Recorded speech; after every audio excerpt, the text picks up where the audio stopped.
All right. Hello, everybody, and welcome to Hash Church, episode 104. If you can imagine, today is our actual 2-year anniversary, and I'm not sure of how well the internet is going to work for me here. I'm staying at a hotel in the city for the Lyft Expo, and I'm just trying to make sure that I was trying to hook up and get the faster internet for the last half an hour. Tony got to listen to me from the other room bitch about the computer not working, but I think slower is better than nothing. Hopefully it's coming through and everything works out, and yeah, I'm going to send out the links here to our regulars here in the panel. I'll do our Facebook link first, send out the email link, which today is just going to Mr. INDRA.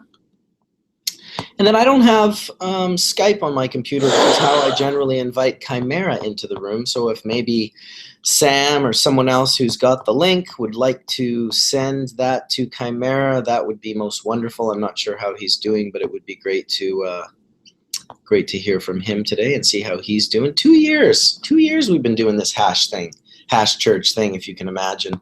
Pretty incredible how fast time flies and goes by when the consistency of each week just seems to be there every 7 days. It's happening. It's been a blessing for me, really, out of all the things that I've been doing for the last couple of years. Hash Church is at the top of the list in regards to a success. You know, it's a wonderful thing that even already we have 400 people in the room watching and checking it out, and it's literally 9:01. So thank you, everyone, and thank you, Monsieur Etienne, Fontan, Mr. Regular. It was weird to not have you jump in the room. Well, yeah, it happens very rarely, but you know, it's good to be back. I missed you guys for sure, and congratulations on 2 years, dude. Yeah, we did it, man. We did it. Pretty incredible, actually.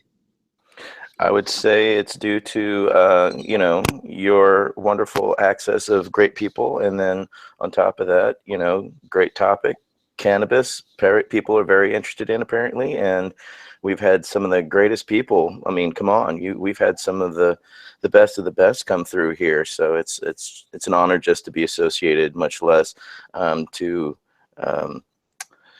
just be part of, just to listen, to learn, to teach all at the same time and absorb is just beyond epic. It's I can't thank you enough, and the audience and everybody who watches. You know, it's very humbling to be a part of something that people just, you know, climb into every single week, that they're always searching for more cannabis knowledge, and thankfully we have the crew of people who've been able to bring that to them consistently. Good morning, Todd. Welcome. Well, good morning. What are y'all talking about? Weed? No. 2 years on this thing. Kinda. Mark Welcome, Todd. Forever. My first time seeing this was Mark at Soma's around Christmas of, what was it, 14, when you were doing it from the cannabis cup in his apartment. Do you remember that, Mark? Yeah. It was like a million years ago right now, right? Yeah, that was a good one. That was good fun. We had a good group. That was kind of the year the cup kind of got canceled, I think. It was like a... Yes, that was the year that the expo didn't happen in any city. Yeah, but we had a good time. That was the year we did that. Mark got his award, Mark and Jody. And Howard Marks, that was the last time we saw Howard Marks. God, it feels like forever ago. Rest in peace, Howard. Yeah, that was ominous seeing him that trip. I remember being just shocked at just the difference in his how he looked and stuff. You could really see his sickness on him, which is always disconcerting as when you see a friend looking, you know, not as healthy as he once was. But it was definitely nice to be at that event. I thank you for inviting me. I know it was an invite only, and you got me in, so I do appreciate that. It was a nice memory. I think anytime, Mark, really. I think anytime. Yeah, I think it was nice that we waited for Howard Marks, and when he showed up, you know, looking so different from the cancer therapy, I think we all took a moment and just were thankful that we had that moment to wait. Absolutely. Hey, so today Diane Goldstein was going to join us from LEAP. I just sent her the link. She, I think, only has an hour with us, so it'll probably be a short.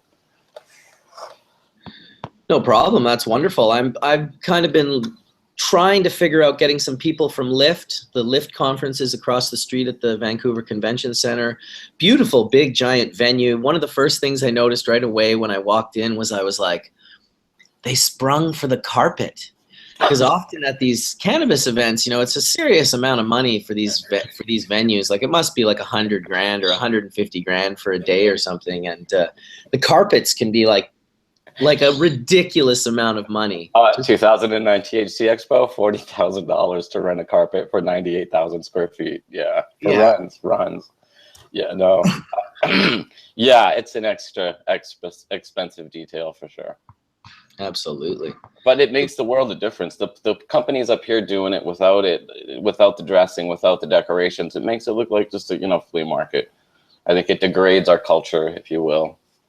Yeah, it's definitely, all I know is it was really nice to have that walk in, and it's a good event. There's a lot of people, there's a lot of different aspects of the community, of the industry, and some good talks. There was an interesting, I didn't really catch it, but yesterday an investment group named ArcView set up a Dragon Den type thing, and they were like, we're going to listen to 3 people pitch their company's ideas, and we're going to choose one to invest in.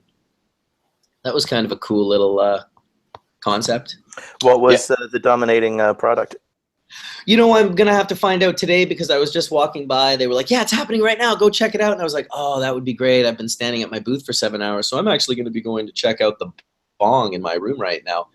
But so I didn't get to hang out. And we came back to the room and basically chuffed this room down so hard that we set the alarm off, even with the shower cap around the top of the.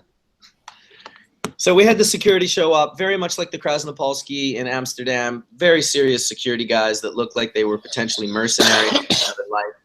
And they're just like walking through. Basically, we had 6 or 7 guys around the table, 3 or 4 pipes, hash and weed everywhere. In about 45 seconds, we cleaned it up so well. There was not you couldn't see anything of any sort. So when they finally came to the door and burst in and walked, and we're like, we smell, the thing went off and we smell marijuana, we have to check out the room. So they ran in here and we're just all sitting around this table like, what's up? And the guy's like, he's got his little earbud and he's just looking for anything. I was going to take him through the whole terpene thing and be like, oh, dude, you're smelling terpenes and we're not actually blazing. You can tell there's no smoke in the room because we were actually only vaporizing. But yeah, it was just an interesting situation. They didn't fine us. They didn't kick us out. They just said, that's a warning. You know, next time it's a substantial fine, like 300 Canadian dollars for puffing the room down. But we did survive. And I think it's about that time. What do you guys say? Well, I think you brought up an interesting thing is whenever you are somewhere else, you know, always keep your packing things open and available, because I've had a similar situation happen where I was in Arizona, and yeah, you literally have about 30 seconds to pack your shit up and get everything out, get your osium flowing and everything else, you know, and that's it. And then they're at the door and the same thing. They're just in the room looking around, and you know, it's always good to be smart and know where to put everything. Here's the funnier thing, Etienne. After they saw us, then they hid over in that corner by the pool over there, and they watched our room. They were watching our room. So we're just like, whatever.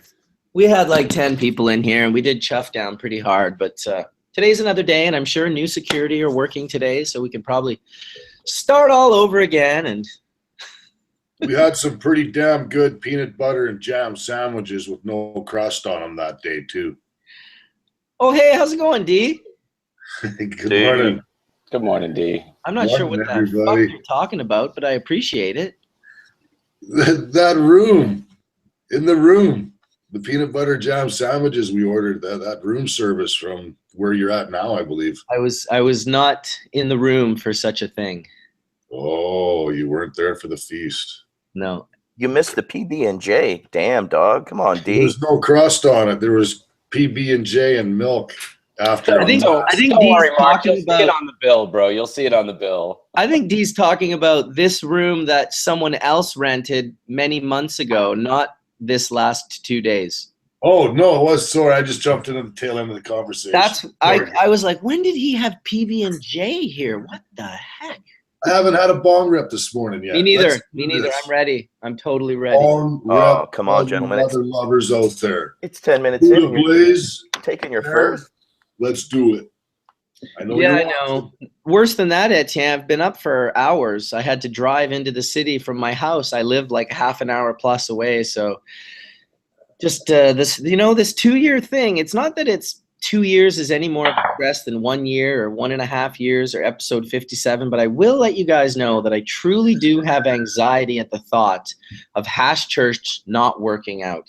When my internet's not connecting, or I just have anxiety. So I do want you guys all to know out there that I'm definitely putting the energy in to make this happen.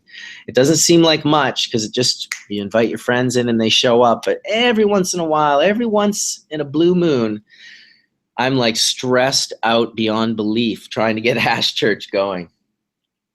Well, sir, it's paid off, and you do it every single week, and we appreciate it. Dude, and you guys too. It's unbelievable everyone showing up every week for this thing. Weeks go by quick. Very quickly. I always feel so relieved when Hash Church is done and it's in the bag and I'm like, yes. And then it's like all of a sudden it's Friday night, Saturday night. Holy shit, we got to do this again. So yes, breathe. They're telling me to breathe. I will breathe. I'll breathe in some resin.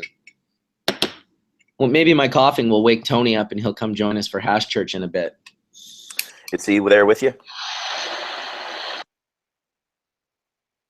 Is he up there with you, or is he stateside? Nice. Yeah, he's in the other room right now. Oh, I see it. You got your torch going. Good man. Good man. What are you toking on this fine morning on your brothership there? Mothership and brothership there. I'm going to hit some Congolese with some Kush Cleaner Terp Dip. I'm still kind of going, wow, I've never heard of when security goes through your room and then actually goes and posts up at the pool to scope you out.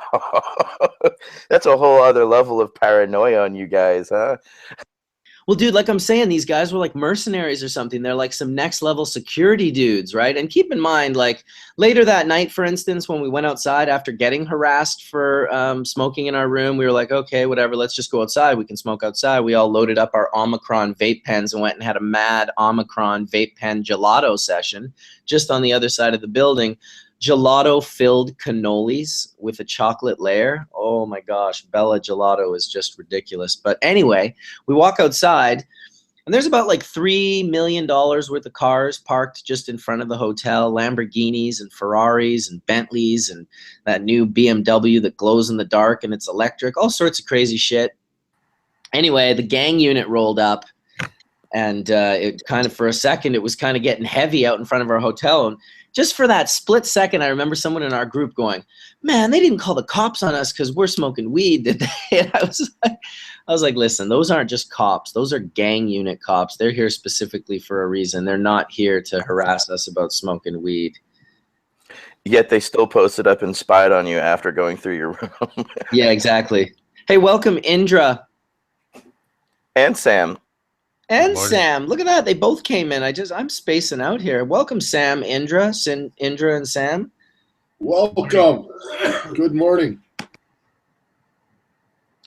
What, you don't say hello when you get welcome? Howdy. Right on, Sam. Howdy doody. How's everybody doing on this beautiful Sunday afternoon, evening, morning, whatever it is for you? I'm fine. You know, I think you were talking about me contacting Chimera, and he was here, but he left early this morning. So maybe you can contact him. I don't know. Like left the country, or? Yeah, well, he was in the Netherlands, but he left today. Yes.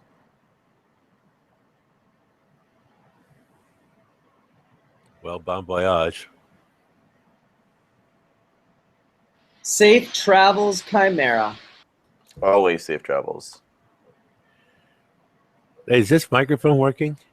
Yes, sir. It surely is. You sound great. Good morning, John. But you're supposed to tap it and go, is this thing on? Testing. Nice mandala, sir. My wife painted that. Really? My favorite one yet. She's actually, that's a simplistic one. She actually has 2 paintings in the book that the guys printed about the Beatles and about artists around the world who painted their paintings. Everybody got 1 painting in, but Annie's work is so good that they included 2 of her paintings in that book. But actually, it's not a mandala. It's a woman dollar.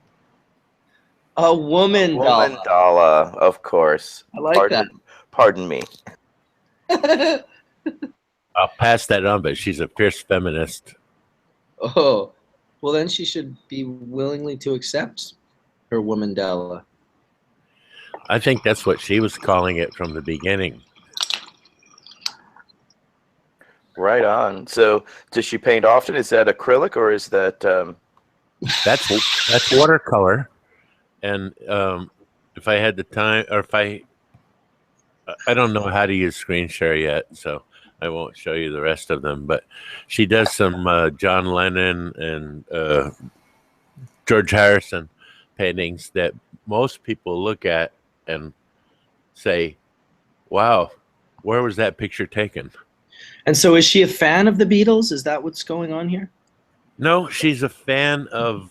Well, she does like the Beatles. I mean, we're both from that period in time. She also paints Jimi Hendrix and other notable rock people of the era.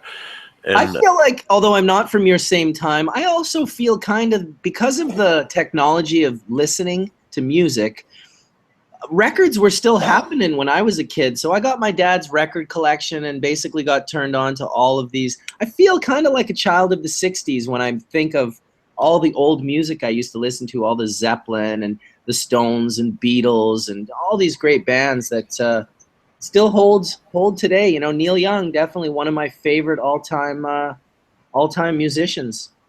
That's funny you say that. I inherited my mom's record collection, all her Beatles, Stones, Zappa. That was everything that influenced my childhood. So Frank Zappa so much with his lyrics on the slime and stuff like that. John Kay was amazing. Catholic Girls. Catholic Girls. That's a great one right there.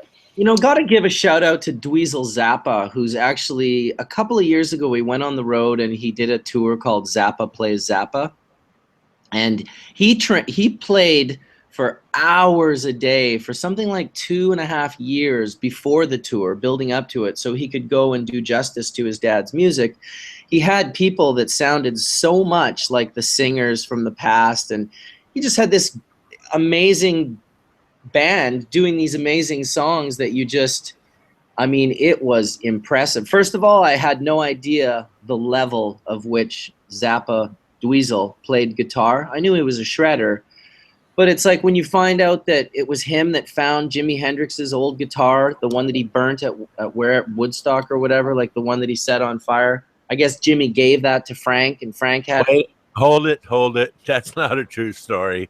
I was standing in a Monterey Pop Festival, 1 foot from the stage when Jimmy burnt that guitar and kicked it part way off the stage. I got the bottom part of it, and another guy grabbed the top. We had a tug of war with each other.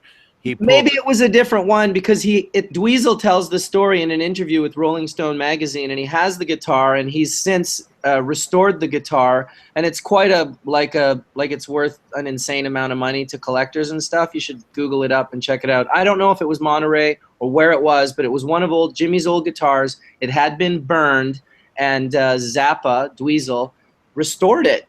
So I thought it was pretty amazing. The one from the Monterey Pop Festival, there was no restoring it, because the first thing Jimmy did before he set it on fire was he used it like a sledgehammer on the stage. Jesus. He pounded it until the neck broke loose from the body. And he then somebody handed him a can of Zippo lighter fluid from slightly behind the drums off stage. He covered it with lighter fluid and then lit it on fire. And listen, at that point in time in my life, seeing Jimi Hendrix that close to me, and all the rest of the people that were at the Monterey Pop Festival, and we were tripping hard, believe me. And I had that piece of that guitar for years, and a girlfriend that I won't mention her name, who was completely out of control with certain substances, ripped it off. But for sure, the Monterey Pop Festival one. He may have done it in several other venues. 1968 Miami Pop Festival. It's you can Google it and read all about it. It's definitely wasn't. It was, if it was told to me anyone other than Dweezil, it was his words I was reading. So it was a neat story, and it really was only according to the fact that that guy, if you go see him play guitar, yourself included, you should, because you've stood in front of Jimmy. Not comparing him or anything, but man, that guy blew my mind at how well he played guitar on that tour. Blew my mind. There's so many people that are playing guitar amazingly these days. You can go on YouTube and see people do things that you wouldn't, that, I mean, weren't even possible 10 years ago, or no one had tried them anyway. But, you know, I've got a big gap out of my life. I spent 13 years hanging out in India and going back and forth to Switzerland, and Switzerland to India, or Amsterdam to India. And so I missed out on a lot of things that were happening because I was busy. I lived maybe 2 blocks from Frank Zappa, and saw him practice maybe 100 different times. And I still think that Jimi Hendrix was the world's greatest guitar player for me personally, but Zappa came a strong number 2. I agree. But my wife's made some amazing paintings of Jimmy that they're mind-boggling.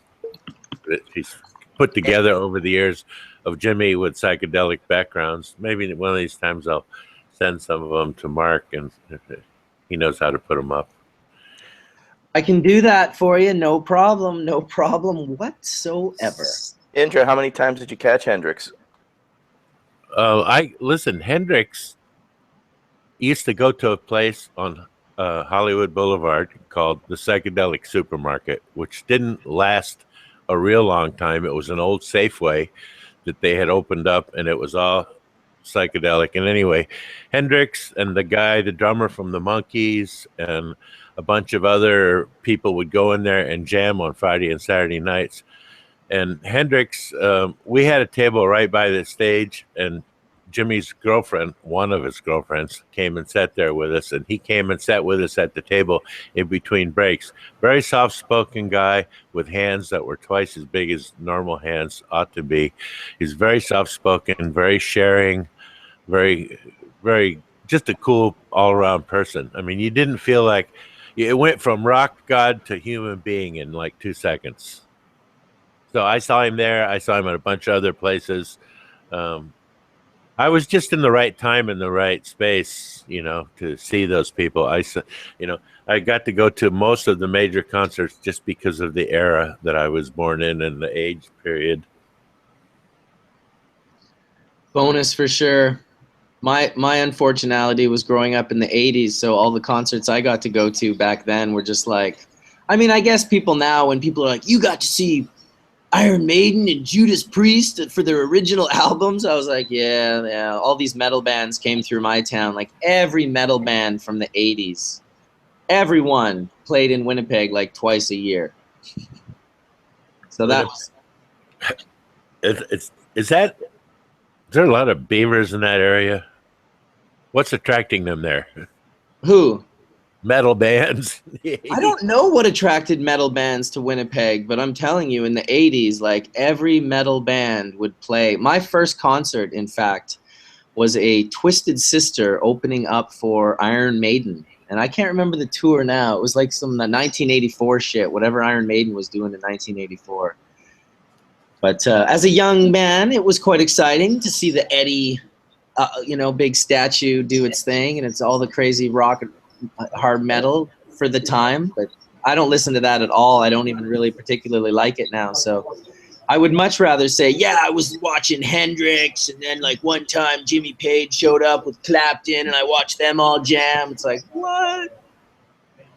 But that's okay. Well, I wasn't a Grateful Dead fan at all ever. Well, then you'll have to leave, John. I'm sorry. Yeah, I know. It happens all the time. But Annie, my wife, knew there was another lady that was very close with the Grateful Dead, and we knew her, and her husband made travel arrangements, Dead Air. And anyway, they asked Annie if she would draw and I'm sure everybody's seen it, the Grateful Dead picture of the skull with the dreadlocks and the rose. And Annie painted that. She actually drew it on the back of a piece of Grateful Dead stationery in their kitchen. What, the cover of Skullfuck?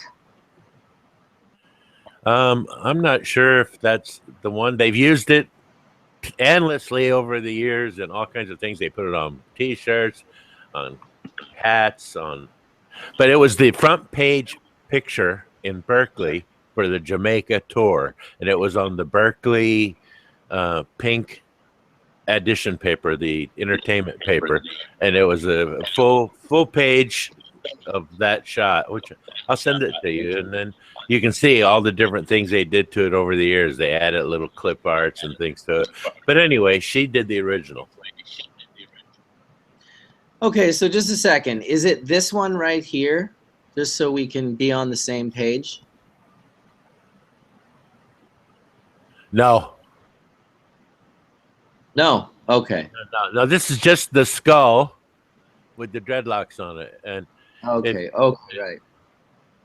I wish I knew how to. I don't know why I pictured the roses when you said dreadlocks so clearly. Yeah, it was the skull with dreadlocks, and a rose was tossed in the picture. Well, you blew me away for a second there, because when I thought it was, because that's an album that the Grateful Dead did, and they named it Skullfuck, which they had to change, and the label did not like that at all.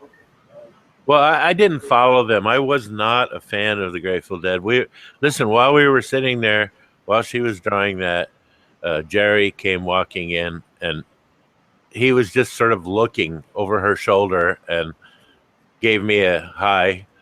And we're sitting there, and he's fixing himself something to eat and a drink, and he's watching it more and more. Finally, he decides to come over by us, and I didn't say anything to him, and Annie was just drawing away. And he sat down for a minute, and he said, "Hey, that's looking pretty good." He said, I'm impressed. And I said, "That's nice." And I wasn't feeling like I'm in the presence of a rock god or anything, because I was watching him at People's Park back when they were all dirty, and Bear was throwing out drugs to get people interested in them. But anyhow, he was sitting there, and after a while, he said to me, when Annie was done with it, he said, "That's really something, man." He goes, "Would you guys like to come to the backstage party and come to our concert, and I'll fix you up with tickets?" And we're sitting there quiet, and he's looking at me, and he says, "Well, are you interested?" And I said, "Well, I don't want to insult you, Jerry, but I'm not a fan of your music, and I don't think that we would have a good time there, but I appreciate the offer." And he said, "You're not a fan of my music?" And I said, "No." And he said, "Well, goddamn," he said, "let's have a talk." He said, "Here, give this guy something to drink." He wanted to talk to me for about 45 minutes because I wasn't sitting there going, "Yes, Jerry. Yes, Jerry." Yeah, no shit. I never met Jerry, but I definitely read a lot about him as a person, and it seemed as though he was quiet and not interested in having smoke blown up his ass about how good he plays guitar. No, he didn't want to talk about music or guitars or nothing. He wanted to talk about fucking fishing with me. That's what he wanted. That's the exact same reason I give you such a hard time, INDRA. The exact same reason. What? Because you don't want anybody blowing smoke up your ass, right? And Sam just wants to talk about fishing. Gee whiz, I don't know, Sam. I don't know how to answer that, Brent. I'm not really into having anything blown up my ass, but okay. Not even a little smoke? I don't know. I guess if it was the right kind of smoke, I'd be at least thinking about trying that. There you go. Yeah, it's the Bufo method. I was in the Moscow airport going in between India and Amsterdam, and I had 2 big fat dubers in my pocket. And up on the 2nd floor in the Moscow airport is where they put all the black guys who fly in from Nigeria, because there's only 1 plane a month in and out back and forth to Nigeria. And guess what? The planes are full. And so there's about 200 black guys upstairs from Nigeria. It's kind of funny sitting around listening to all these guys with Nigerian accents. But right at the end of that was a big pillar, and I went over and sat by the pillar for a while, and there was this tremendous breeze blowing up. It was like some kind of real ventilation system there. So I fired up that big fatty and smoked it. Then I went back downstairs, and about 10 minutes later, I saw the Russian security guys, jackboots, 20 of them, going upstairs to shake down all these black guys, and gave them a real hard time for quite a while. They thought that they were smoking the herb? Yeah, well, the herb blew up in the top, so it took a while to get around to the right people. So after they got done messing with them, it was almost time for my planning. I went back up and smoked the other one. And then I came back downstairs, and just in time I saw the jackboots heading back upstairs to those guys again. Yes. And I have to apologize. Sorry. I did use 200 black guys to smoke 2 joints in the Moscow airport. In a perfect world, you could have smoked it with them. Yeah, I know. It's a shame, but, you know, life is a picture of shame. Yeah, it's definitely dichotomous, to say the least. I love dichotomy. Yeah, of course. Yeah, it seems to even shit out. I'm kind of excited. I'm kind of excited to get back to the Lift conference today. It was pretty damn vast. I'm not sure if I'm gonna have time to do any footage or whatnot, but it seemed. What impressed you there? Well, it was vast. That's better than half vast. Honestly, what I was kind of impressed was with this company that both Tony and I we're kind of we're at their booth, actually. They've created what I guess kind of like what I've created with the quiver. They've created their own quiver. You know, I think I'm not exactly sure where they started, if they were analytical, like lab. I know a few of them are chemists, have their PhD in chemistry, and, you know, run GCs and do analysis and all that sort of thing. How I met them was actually one of the gentlemen who's a PhD chemist for this company. He bought bubble bags from me in like 1999 and got all inspired. It was really neat because he told this story to my wife yesterday, and he said, yeah, your husband like inspired me to go to school and get a PhD. I was so enamored with this process of water extraction that I just wanted to learn more about extraction and more about chemistry, and I got my degree. It took him 8 years and 8 months, almost 9 years for him to get this PhD. So a lot of vested time and commitment to this. And so he contacted me last year while I was actually at Lift in Toronto through LinkedIn. And I ended up talking to him a few times, and they were kind of like, yeah, we're starting this company, and we've got, their company had been a couple years old, but basically in a nutshell, what they do, Etienne, is they have all of the aspects of what you would want and need to do if you wanted to open a cannabis, like a licensed distribution, an LP, a licensed producer here in Canada. So a lot of people want to do it. They don't know how to do it. These guys are like, we will not only apply and write your license for you, we will not only construct and build and design your grow for you, we will not only harvest and process and package and distribute. And then they've even got ERP software, analytic software that monitors everything from seed to sale. So they kind of are building this quiver. And how they're doing it is much the way Hash Church does it. You know, they're just bringing in the best people that they can find and the people who want to work together. And they seem really open. Their company name was Benchmark Labs. And during this event, they just restructured and renamed, kind of recreated a new company to umbrella Benchmark and many of the other companies they own, called TheraCan. So these guys, Chris Bolton and Steve Henson, those are the two that are my connections there, are just really good guys. They seem to know what they're talking about. They seem to be building a really cool team, and they're very... you become very aware quickly at the level of professionalism that they bring to the game, and it's hard not to be impressed by it, because it's, for me, after, you know, the 25 years of activism, I welcome really organized people helping bring this to a mainstream population. I think it's great. So there's that. Who's coughing? Who's coughing? I think we should all be coughing then, since there's such a lull. Everyone, Well, to your pipes. Well, bong rip. Have you been enjoying the show, Darrin? Of course. Just checking it out, meeting people, saying hi. Yeah. It's nice. Getting high. What They did got a you pretty see, shitty D? smoking area for us, but Did you see anything memorable there, D? at the lift, lots of pretty ladies. Memorable. That's for sure. I love it. What's going on, T? Tony's still high from last night's edibles. The West Coast Concentrate guys came and put this bag of edibles down, and it was just like full of these like 100 milligram granola bars. There was like 10 or 15 of them. How many did you eat? Really? Like 8? You were hungry and you ate cannabis food and ate more. That's pretty good there, buddy. Yeah, exactly. That's what we all did. It's a dangerous game to be sitting around. Well, what happened? Did we start eating those after we got busted by security? Yeah, that's why we did. Right. So that's hilarious. That's right. So Security shows up and you're already eating granola. Well, no, security showed up and then we couldn't puff, so we started eating granola. Then we packed the vape pens, which also was nerve-wracking because I kind of was like, okay, everyone at the table has an Omicron pen now. They just received them as gifts from Tony and Gary, the owner of Omicron. And now they're packing these pens.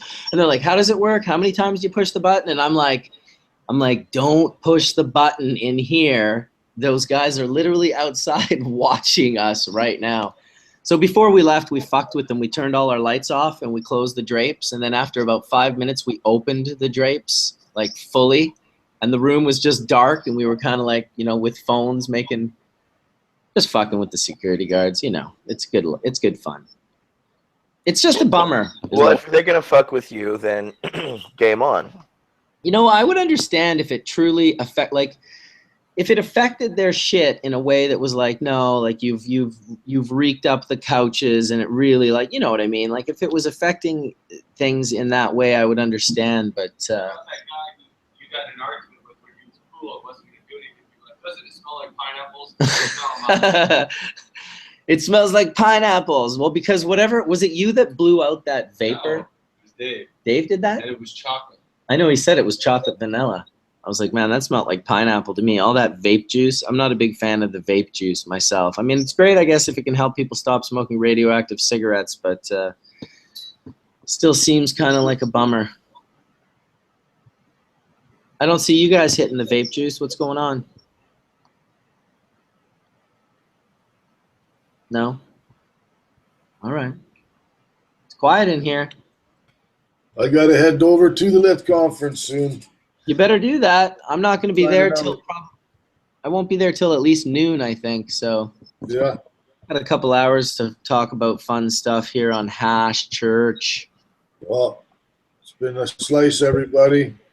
Bong rips around, and we'll see you down at the lift. Hell yeah, dude. Hopefully we'll have a sesh today. Yeah, well, maybe a meal too. Let's do one more bong rip on the way out because it's early. A sesh and a meal. Put a terp dip in there, some fucking cherry AK-47. A little, Cherry AK-47. yeah, with my Oj Kush rosin. Very nice combination. It's interesting talking to people at this event because mostly I've been mostly talking about Blue River terpenes. I have the SC Labs printouts and the terpenes on display and just showing people them, sharing them, smelling them, seeing what people smell in them, different levels of olfactory. What Brent was saying yesterday about the nose was pretty on point, wasn't it, Tony? But how then I mean, hopefully he'll come by later and he'll be able to repeat it. But yeah, about how the olfactory and the way it travels directly into the brain and how the majority of everything else is filtered through different parts. But this one thing, this olfactory, is just direct. He'll say it in a much more elegant fashion than I. So hopefully he stops by later and Tony and him can have a little conversation with you guys. So this is that terp cap I was telling you about. And how are you liking the terp cap? That's a lot of terps you have in there. I did put a little too much terps in there. It's very nice, what actually. do you mean? That looks like 0.5 ml. It's doing well. It's a nice little number. You fill it in the top here, and it just settles on the bottom, and you know you've got the exit through here. It doesn't come through, and you just rest it on, and you get a nice terp flavor without that robust, burn. So it's very nice. I don't really like it. I don't like the terps off nails. I'm not gonna lie. I find it to be too much.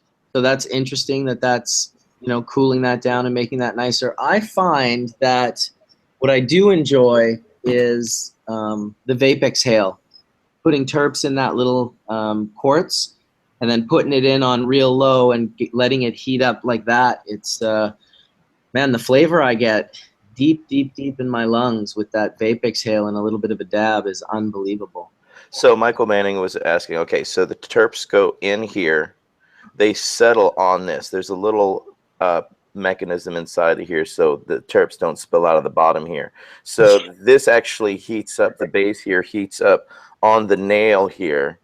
So it actually lightly evaporates and comes out through your inhale. So that's how it actually works. That's the exit. Very cool.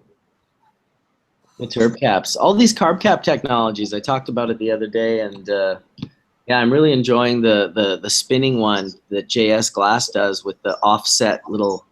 That looks very nice with the carved notches all the way around it. So it allows you to. That's the one that allows you to focus right in on right where your oil is, right? I think that might be a different one. The one that looks like a lattice all the way around. Yeah, I've seen that one as well. I keep up on Instagram, so I try to follow the technology because it's changing as we speak. Somebody's making something new and different. It depends on the banger. People are trying to make more universal bangers. People are making, the banger covers, that seems to be very common for the, regular XL bangers and things like that. Seems to be very, very common right now. So. It's interesting to see somebody take this idea even further. And like I said, you put this thing in here, so now you can have layers of terpenes. What's next, people? What are you doing next? This is fascinating and fun what everybody's doing. So they took your technology and the terpenes and extracted terpenes, and I'm already trying to figure out different ways to administer them because they also agree with you and I would probably with Tony, is that directly hit terpenes on the nail head, doesn't work as well. But this way you get the nice flavor and you're not, singeing everything because as we know, these terpenes are not cheap. No, for sure they aren't. Although I do still enjoy a dip, a little rosin dipped in a terp. I'll hit that on a nail, and I guess the rosin or bubble hash melting around it. That was interesting too. Side note, yesterday we must have puffed 200 bowls in a row of rosin. And then the West Coast Concentrate guys showed up with some freshly, freeze-dried bubble hash. And I think Tony hit one dab of that, and then the alarm went off soon after that. So it was definitely like a heavier smoke on that bubble. So when the guy came in, did he see the cap on the fire extinguisher? Y'all pulled that off? No, we pulled that off. We're professionals. So how much do terpenes cost anyways? Because I've never been in any place where you could buy them. They sell for, anywhere between, depending on the company, Tony did an amazing explanation of this the other day, and how Blue River, Tony's company, which they sell for between $80 and $100 for 10 drops, 0.25 mLs. They buy the nicest cannabis that they can find, organic and greenhouse and Cali grown. And they use that as their starting material to produce, to extract the terpenes from. Whereas different people were cleaning oil before they make the clear. You might cold trap it in a back oven and use the cold trap to capture terpenes. People here make terpenes with trim. So just like making oil, you know, a nug run versus like anything else, there are levels to the different companies. So some companies sell it for like $20 a vial, like for 10 drops for $20. Other companies sell it for 50 to 80. You know, other companies sell it for 80 to 100. I guess it really depends on how well it comes out. You know, is there a distinguishable difference between each one that you're extracting, or do they all have a similar taste? Because depending on the process, some people end up creating this real similar. I would guess what's going on is that they're getting heated up to a point where they're turning into a certain terpenoid. And then that is giving it a certain odor to it, almost like badly cured cannabis that smells like hay. Everyone's kind of remembers that. Todd's like, nope, I don't remember that at all. OG Kush for the win, baby. You know, I'm more of a haze head, but I love OG too. Nothing wrong with a little OG, but I have to say, if I were to take a favorite, it would be a very easy answer for me as well. Haze. Yeah, I'm a haze head. Always been. Since I stepped into Amsterdam and tried Cali Mist and NL5 by Haze, I was pretty much, I was hooked. I lucked out, you know, one of my first trips to Amsterdam, I met this girl, and I guess I had a Rudraksha bead around my neck, and I was at the greenhouse. Her name was Wendy. And she was like, hey, what's up? I noticed you have a Rudraksha, little hippie chick from like the US, started talking to me. She had a one Mookie Rudraksha, which is a fairly rare. These are the little beads in India, and they trade them and stuff, and it's kind of cool. I have a crazy story in regards to being gifted mine for the first time that I've told before, and maybe we'll tell later. But anyway, this chick was growing a garden for Neville. And so I went back to her place, and it was like the Neville's Haze garden that she had going, and got talking to her, and she was like, oh man, you gotta like, I gotta call Neville right now. You guys gotta talk. And that was the first conversation I actually ever had with him, was over the phone. And it was all about like the Anunnaki and like breeding like koi fish. And I only met him a few times in the end, but back then I was like, I still kind of like, I didn't really know the full story of Neville. And I kind of was like, I just was like, oh, that Neville's Haze. Like, I was just sort of obsessed with it. I could see why you would. It's a great strain. Yeah, it was great. I used to get to play chess with him, and he'd bring haze to me, and we'd sit and smoke, and I loved it. And he's really interesting. But yeah, breeding parrots and koi fish and race horses was his thing. He was into breeding, not just cannabis at all. Yeah. Well, he was really into like, well, not really into, but wanting to talk about like Zecharia Sitchin and the 12th planet and like the origins of mankind and the, you know, potential alien bloodlines. And like he was definitely into some out there shit. Is for sure. I met some pretty strange people in India. Yeah. I think the strangest shit I've ever seen in my life was in India. Yeah, I would have to agree. Like, who just decides to stand on one leg for like a decade? Or puts their arm in the air until their shoulder freezes. I saw that guy too. He was Right. at the Mahakumbh Mela. And his arm disintegrates, basically. It's just Oh, skin and dude, no bone. way. His arm was like a stone. It was calcified like a rock. Although it was very sinewy and small, it was still like gnarly. My favorite one was a sadhu that pulled an automobile with a chain wrapped around his penis to prove he had no sexual desire. Well, if you have to pull automobiles around with your penis to prove you have no sexual desire, what can I say? Yeah, that's out there for sure. That's a whole other level of out there. Well, another popular one they do in India is they'll take a kid and take a small log and tie a rope to their ankle and then bring it back up and tie it around their waist until they get the lower leg to bend in a U shape. And While I was working at the Free Hospital in India, I got to examine several of these guys, and it was pretty amazing to see what the human body is capable of doing. Yeah, well, that's definitely where you can see what the human body is capable of doing in India, especially in some of those big cities. It's just unbelievable how populated and how, like, every strange aspect of being exists there. Yeah, no doubt. And a lot of them that you couldn't imagine for yourself if you thought No about way. it. Oh my God. Telling you. Some shocking shit for sure. Well, they take belief to a whole other level where it literally alters their own metabolism, their body, you know. They're pushing their own personal limits of their bodies, correct? All the time? Well, the fakirs certainly are. Not all of them are fakirs, but the fakirs are definitely pushing themselves to levels of like, what the fuck? There's not too many fakirs. Most of them are created so that it's quite common in India for a beggar to find a child or steal one and then warp and twist their body and use them as a begging instrument.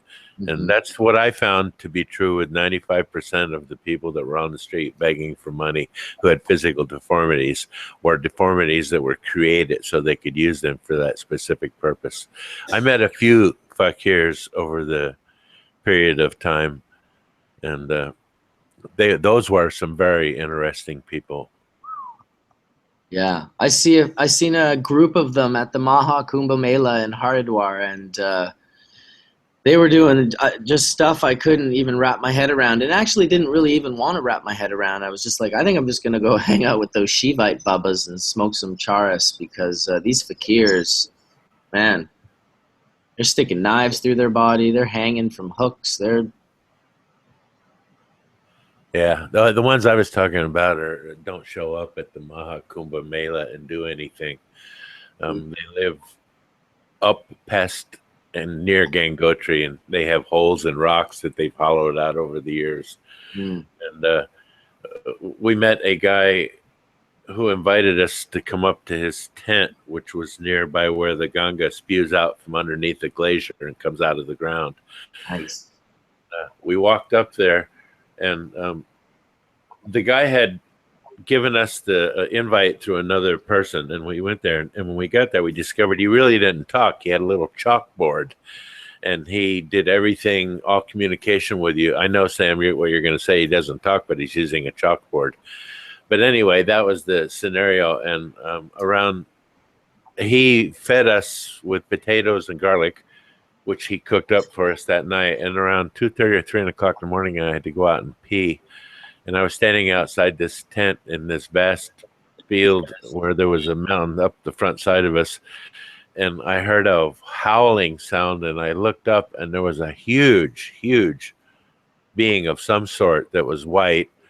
And he kicked a boulder about the size of a basketball down the hill in our direction. And I hurriedly went back in the tent, a little out of fear. And I thought the tent's been there a long time, so maybe nothing will happen. And I tried to explain using the guy's chalkboard, and he suddenly knew exactly what I was talking about. He drew the thing, and then he told me on the chalkboard that not to worry, because they were the guards for Shambhala or something like that. And they only gave you their darshan or showed up if you were worthy of seeing them, and that they helped him all the time and kept the snow off his tent in the hardest times of the winter. That's tripped out.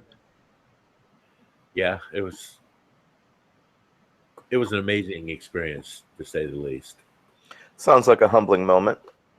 It was.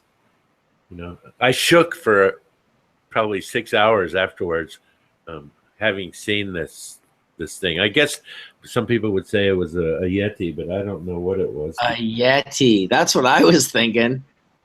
Yeah, I don't know. It was just around 8.5 or 9 feet tall. It was 75 meters up a hillside, and I'm pretty good at gauging distance. I lived in Switzerland and in Europe and in India, so I'm conversant with the metric system even better than inches and feet. And so I looked up the hill, and I was pretty sure he's about 75 meters away. And he was that tall because the trees he was standing by were that tall. And the next day, we walked up the hillside to look at those trees to confirm that that was how big they were. And there was all kinds of huge footprints stumped around up there in the snow. Anyway. Sasquatch. It's Sasquatch, yeah. There was nobody to report it to or anything. But friend Lewis, who was with me, he's like, we got to report this. And I'm like, yeah, go ahead. Go ahead. You should have taken a picture of it with your cell phone, man. Yeah, dude, those days cell phones didn't take pictures. I know. You had to have one of those little brownie cameras with you or something. But who was expecting to run into a Sasquatch after hiking up to see this yogi who didn't talk for 20 years, only to find out that he had a chalkboard and he blabbed on it all night long? Yeah, that's interesting. You had to be there. I wish I was. You kidding me? Yeah, you would have froze your butt off like I did. It was cold, let me tell you.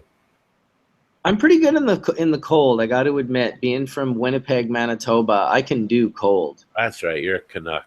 I forgot. I'm a Canuck. It's like if it's minus 40, okay, that's cold. But if it's only like minus 10 or minus 15, I could sleep outside in a tent and that, no problem. No, the river was going right by the Ganga, and it was coming right out from underneath the glacier. And so you had this, it was wet. It was Cool. wet, cold. And we had to walk through about a quarter-mile long, 4-inch deep creek of water, sort of, that surrounded all the boulders up by where the water came out of the ground. Because it was coming out so fast, it didn't all have time to leave right away. So we congregate around. And you had all these boulders you had to walk through to get to this place. It was all, it seemed like we were tripping on something because it seemed like another worldly place. All of a sudden, you're walking through water 4 inches deep, and there's boulders the size of Volkswagens and houses, and you have to weave your way through them. And it's just by some luck, because you can't hear anything because the river is just unbelievable at that particular location. It sounds like a freight train. And you can't even scream in each other's ears, which we discovered. And I think that had something to do with the guy using the chalkboard. Yeah, maybe he just like blew out his voice the first 3 months that he lived there trying to talk to his buddy across the river. Exactly. Yeah. Interestingly enough, though, although he was a yogi, he had a stash with him, and he had some kush with him that was, hypnotic. It was the strongest hypnagogic I ever inhaled, I think, to that day anyway. Get any seeds? No, but you know what? I have still a huge seed collection that I've maintained over the years, starting from Vietnam. And I have a bag with about probably 700 or 800 Vietnam seeds that I got out of Thai sticks. And, every time I would run across some interesting buds that had seeds in them while I was there, I would collect the seeds out of it. And I know what you're going to say. 20 years later, they're not going to. Oh, yeah, they do. Yeah, last year I took 2 of the 22-year-old ones, or 24-year-old seeds that I had out of that collection. And I've had even older ones. But I took them out, and they both germinated, and they were both females. It all depends how you keep them. I just recently germinated 25-year-old seeds and got 96% germination. I have germinated ones that are only 10, 20 years old, kept at room temperatures, and they didn't fare so well. Some wouldn't even germinate, depending on the variety and the conditions. Yeah, I had the 20-year-old ones that I cracked from Jamaica last year or 2 years ago, and I only ended up getting one to crack out of the 8, but it was a female, and it's still around circulating. Hey, speaking of female circulating, are you going to call me later? Am I a female circulating? Is that what? No, but everything makes me think of that. Yes, I'm absolutely going to call you later. It's just a crazy busy couple of days. We're at the booth till 6 o'clock. from 12 to 6, and then afterwards there's usually like a dinner. But I'll try to call you right around 6. All right, no rush. Give you a call and get on that. It's always good to keep things going. Got the loud mic. Is that Sam? Let me try. Yeah, that was weird how Sam's mic started coming in so loud in the background there. And what time was it Diane? Todd? Was that her name? Something must have come up. She has kids. Oh, that's no problem. It happens. It happens. She's always welcome to come on any day anyway. There's no... Now, for people listening, though, I think the group that she represents is Law Enforcement Against Prohibition, and it's at leap.org. And they came on the scene some years back, and I was a little impressed. I mean, I think that we need more of these people that were in the system, on the wrong side of the system, in my opinion, for the longest time, to come out and say that, you know what, made a mistake, and this needs to be corrected out of experience. And that's what a lot of these people from LEAP are doing. And I think, you know, they need to encourage more of their fellow law enforcement officers to come out and say, this is not why I became a cop. This is not why I, you know, am part of the system. And I believe that once the drug laws are removed, we're going to see a very different situation. I mean, a lot of the police officers, you know, make the comment that it was the drug war that destroyed the relationship between the community and the police department, and I think it's completely fucking true. And, you know, I don't like seeing my friends' gardens get, you know, home invasions. I don't like seeing pot clubs get robbed. I don't like seeing any of that shit go down. And I think that as we see legalization change, you know, just like the wine industry will go from being the NASCAR drivers trying to get away from the man, you know, to just dealing with it like any other situation, you know. Any other liquor store gets robbed, they call the cops. They don't get arrested for having, you know, too much whiskey on the shelf. So I think this is really where it's going to have to change to. We're going to have to normalize. And I was kind of hoping to hear her talk. Yeah, absolutely. Me too. I'm always looking forward to that sort of perspective of ex-law enforcement coming on and talking about, you know, that perspective of prohibition being on that side of it, and then having seen the light and, you know, sharing that perspective with people it seems to be a fairly valuable perspective. Just like, you know, Sanjay Gupta coming out and saying, holy shit, like, man, I'm sorry for being a part of perpetuating these lies. You know, I believe them myself. He bothers me in the sense that he wrote a really, what I think was a strong editorial against Proposition 19 before he had this epiphany of science and suddenly went back and read books. And it bothered me that he influenced so many people not to vote for Proposition 19 through what was an ignorant editorial on his part, because then years later he would come out patting himself on the back saying, hey, I went and I read, and now I know I was wrong. And I was a little like, you know what, you should be held accountable, because how many people in California have been arrested since we couldn't pass that because of jerks like that asserting bullshit into the system and you know, just perpetuating the lies. So I was very disappointed about that guy, to be honest. Yeah, the first part for sure, but the second part, coming out and doing the I apologize and now I see the light, that's exactly what you were just saying that we want to see. No, you're absolutely right, and we need to see more cops rejecting the drug war, and that's why I was supportive of, in a sense, it's why I am supportive of LEAP. That's why I think it's a good group of people, and you know, it's weird for me. I mean, as a little kid, though, I got to say, like, you know, to frame this, there was a cop 2 doors down from my grandma's house, and he was always super fucking nice to me. And I mean, super nice to my friends, and I liked him.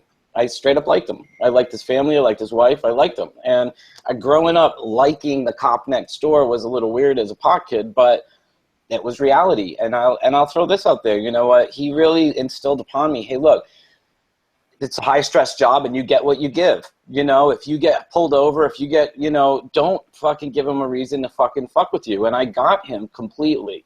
And in all the years I've been arrested, all the times, which is quite a few, I could rattle off, I've never had my ass kicked. I've never had a cop even be a dick to me, because I was never, ever a dick to them.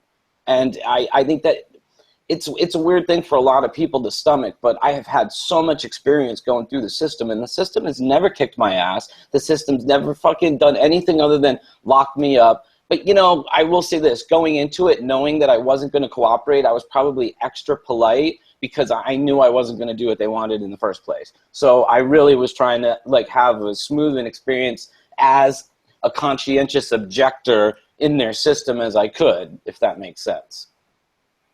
I think everybody in the system there is a conscientious objector.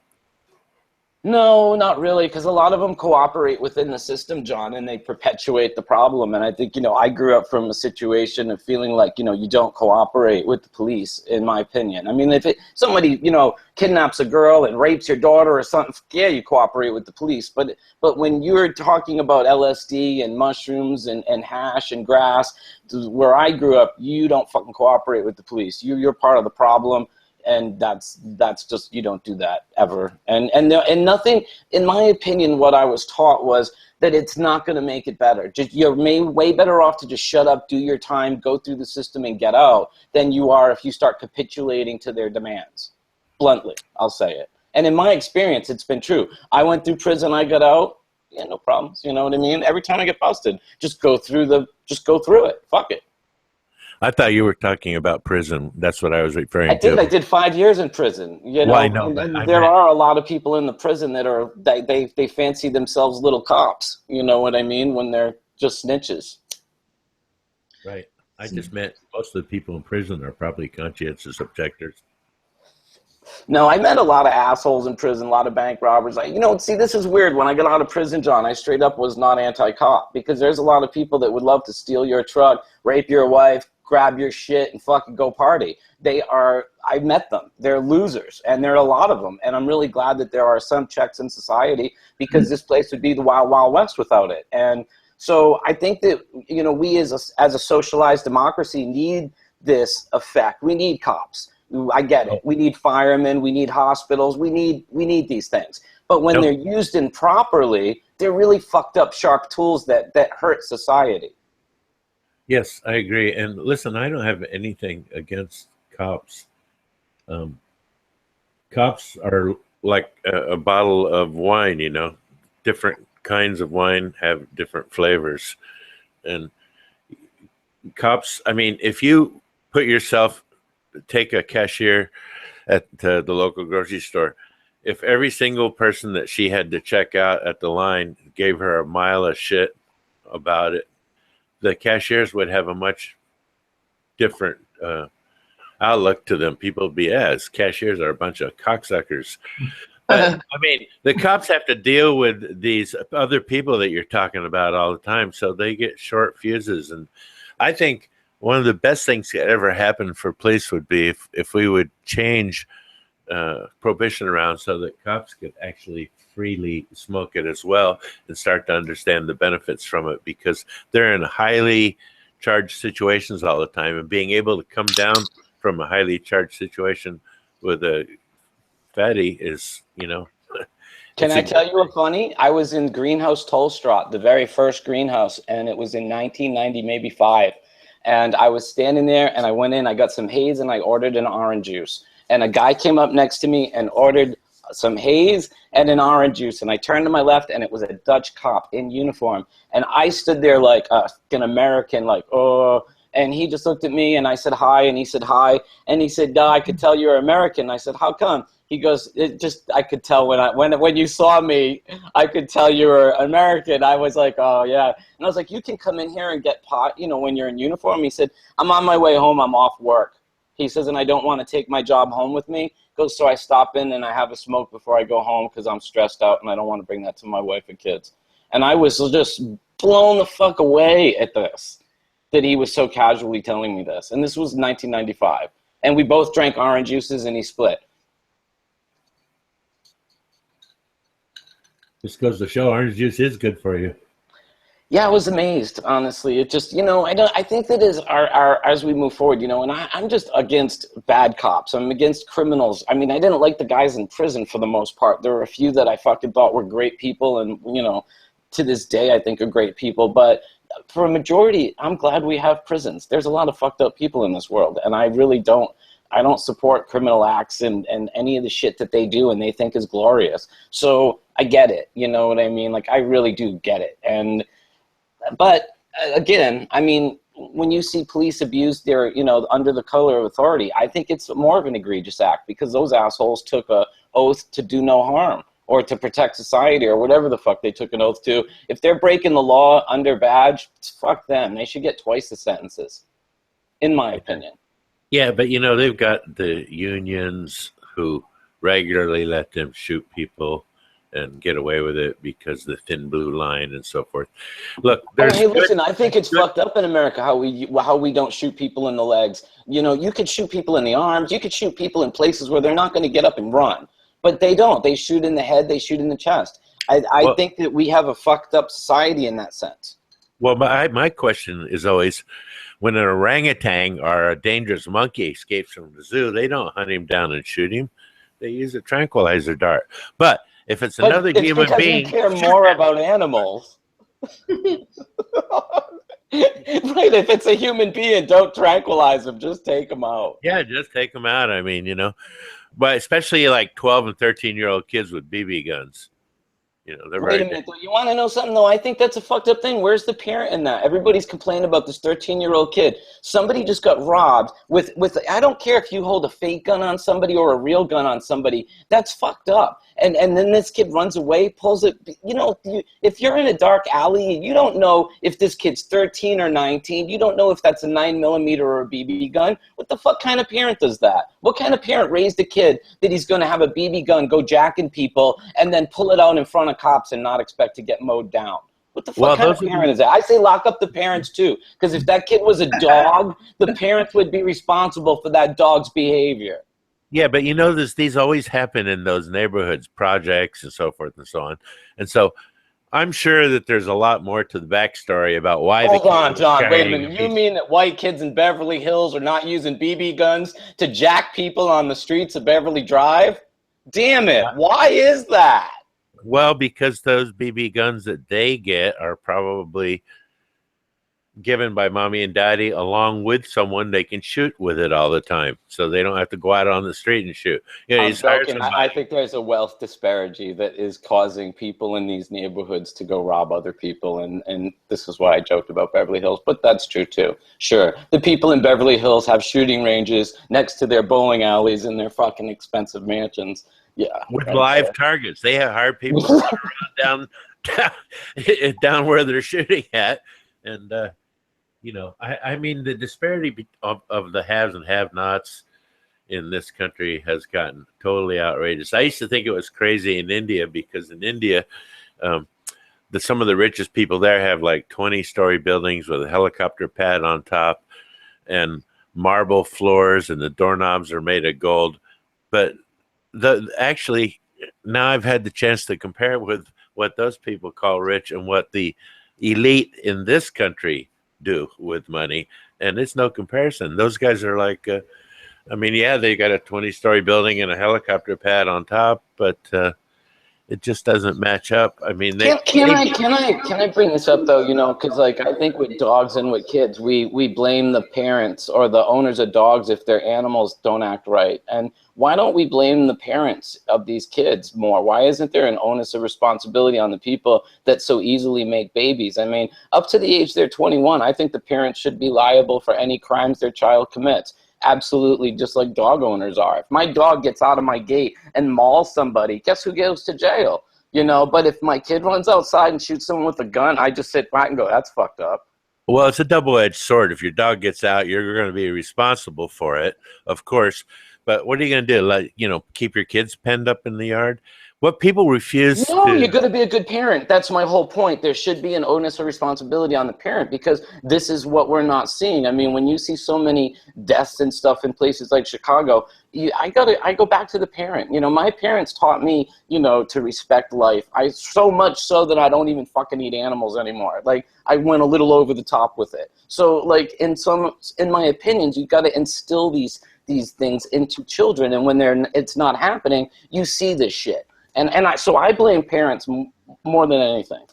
Well, Todd, I'm with you 100%. Every kid's behavior is homeschooled. And I don't care if it's good, bad, or otherwise. I remember I went to a few PTA meetings when my kids were growing up, but I couldn't stand to go to them for very long because people would stand up and say, well, my son is a good boy, and I don't know why he did that to that other little girl. It doesn't make any sense. It must be something here at the school or something the teachers or something he learned in the 15 minutes that I'm not continually down his fucking neck about every move he makes. And, suppression breeds all kinds of stuff. And when people don't get it when they buy fast cars, cheat on their wives, drink too much, that the kids are watching. I mean, the kids are watching, they learn everything from you. And I was teaching a class in body work, and my one son and daughter wanted to be in it. And one of the exercises I gave them was to stand up and say that thing which you are most afraid of in life. And everybody was standing up and spilling their guts saying these things. And my son and daughter stood up, and I said, okay, let's hear it. What are you most afraid of? And they looked at me and they said, failing in front of you. And holy crap, man, let me tell you, I got connected in another whole way on that day to my kids and how they saw and did things. I think that's beautiful, John. When I was a kid, I started learning martial arts at a young age 12. And through my training, there came a point where my teacher was teaching us how to teach children. And one of the tenets of his philosophy in teaching children was this simple concept that you do not get respect through discipline. You only get discipline through respect. It's a really simple concept. And I do it with my dogs because, in a sense, when I'm standing there with the front door open, 3 Dobermans want to run outside, but I have to make it so that they want to not disappoint me more than they want to go after the squirrel. So out of respect for me, they stand there waiting until I say go, and then they go. You got 3 Dobies? Yeah, I do actually. But Dobies just are that way. They respect you no matter what. Fucking Dobies are the smartest dogs on planet. They're extremely intelligent, and I completely agree. So are humans. And if you give kids the right lessons, they can grow up to be incredible human beings. We all have the same potential. And when you look at the potential that a human child had, I really think it's even more infectious when a parent doesn't parent, when that homeschooling you mentioned doesn't happen, and when they're trying to, kick the kid's ass into submission, instead of actually just being a good example of how to live. No, but what I'm saying homeschooling is the examples of behavior that, absolutely. that the parents put forth for the kids. I mean, I think your example is excellent. I think that, we do teach at home. Every little thing we do is teaching them. The way we keep our house, the way we treat other people, the way we interact. We are teaching lessons every single time we move. That's right. They look at Mark. I'm sure his kids pick up on everything he does, every little nuance. And I see it around my friends with kids. So the kids are picking up on a lot more than the lessons you're laying down. They're picking up on all the subtleties going on all around you. And this is where I think that when you look at places like Chicago, there has to be a reflection here, because where are these kids learning this disregard for life, this irreverence towards authority? They're learning it at home. And Absolutely. It isn't working out too practically when they're in an alley pulling out a BB gun in front of 3 nervous cops who think they're going to get shot. Well, I heard a guru in India say that when children are taught peace in the home by their mothers, there'll be peace in the state. And when there's peace in the state, there'll be peace in the nation. So once again, I refer you back to mom and dad. Mom and dad. Yeah, and we do teach our kids to walk past the homeless. I can't tell you how many times I've been in a store and a little kid looked at me and smiled, and I smiled and waved back at him, and the mother would go, hey, don't talk to strangers, or, that whole thing. If we teach all our kids not to talk to strangers, things are going to be fucked up in 10 or 15 years, let me tell you. Yeah. Weren't we all strangers at some point? We all had to meet each other and become friends, that's how it all starts. Now it all starts with a like on Instagram, Todd. Well, likes are important, bro. Likes on Facebook, double important, bro. Dude. I'm kidding. Have I shown you my analytics? Oh, I'm sure the numbers are huge. No, you know, John, I love what you're saying. You know, I think there's got to be, you know, my mom was always so kind of like gangster with me about the pot and stuff. She was just like, look, you can't talk about this at school. We're a team, you know. And I loved her for it. I mean, it kind of put me on the same side of my mom. She was so honestly realistic about what I was going to deal with in the world, and it really set me up in a good way. And I kind of wish more parents were doing that, being honest with their kids. You know, that poor kid that got shot in the alley, I'm not being racist when I say what the fuck. I'm just saying, like, where was his parents to teach him that's not a good thing to do? I mean, you know what I mean? At 13 years old, I could tell you I wasn't pulling no BB guns out in an alley after jacking people, because I already knew that was the wrong thing to do. Yeah, well, my dad's favorite way of getting my attention about doing things that were wrong was slapping me in the back of the head when I wasn't looking and going, "What the fuck are you doing?" And that always led to a, "You better not do that again, or I'm going to put this size 11 right straight up your ass." Those were very effective behavior changing modalities that he went in that kept me on the straight and narrow. I never even thought about pointing a BB gun. My brother Bob, second one underneath me, however, was some kind of a maniac. Dad gave him a BB gun at 12 years old. By 6 months, you couldn't find a bird within 5 miles of the house. Jesus. So it just depends, I guess. You know, I couldn't dream of killing an animal because it just never was part of me. I haven't eaten any cow meat in over 45 years, and I'm not about to start up, because I look at these cows and they got these big, soft, wet eyes, and they're looking back at me, and I reach out and pet one. I'm like, no. My thing is, if you're going to eat that, you have to be willing to kill it yourself. Dress it out. If I'm not willing, I just barely get by with fish once in a while. I'm not killing anything big, and as far as I'm concerned, everything's sentient. There's no such thing as non-sentient. Even the fucking rocks are sentient. It just depends on how you look at it. Sure. And what about the Buddhists that won't kill animals, but if a car ran over a deer, for example, they would eat it? Well, they're very practical in that sense, Sam. As much as they believe in not killing, they also believe in not wasting. And so true Buddhists are funny like that. They'll do a lot of very strange things like that a normal person would look at and go, huh? But it's just another way of looking at life. They look at life as a gift, and what's left behind is a husk, and it shouldn't be wasted. If it's needed, it's needed, and let's use it. I know you think that when person is dying, the id screams out, and that's the last thing before the dark. I know. Yeah, but it's a Buddhist id. A Buddhist id.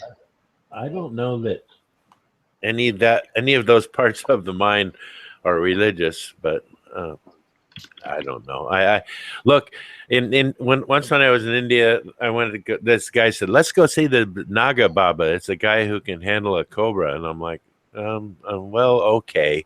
I wasn't real in a big hurry to go see this because I'd seen the shows on the street but this guy was supposed to be some kind of special guy. And so we went there, and as I walked up to where the cave was, where they directed us, after I got about within 10 feet of the cave entrance, somehow it got by me. I looked around, and there was about 70 or 80 cobras in the rocks and in the sand and dirt all around the cave. And this Naga Baba was sitting in the opening of the cave and had cobras all over him.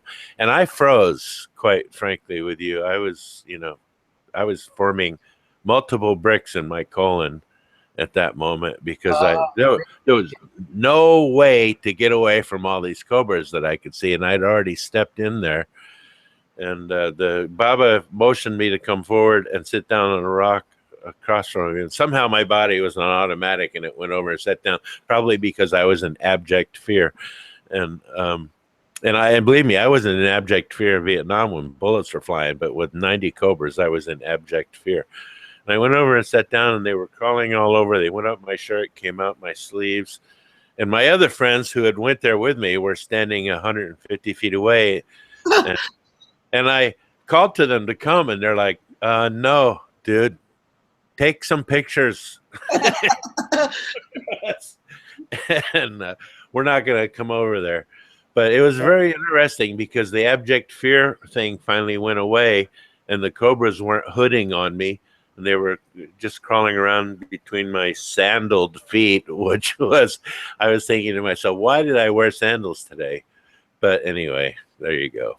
Well, I saw cobras quite a few times in India, usually being managed by people. But I never handled one myself. And number two, I did smoke king cobra venom, which was extracted by snake babas who put it on rice paper, and you could smoke it in a chillum, and it's a psychedelic downer.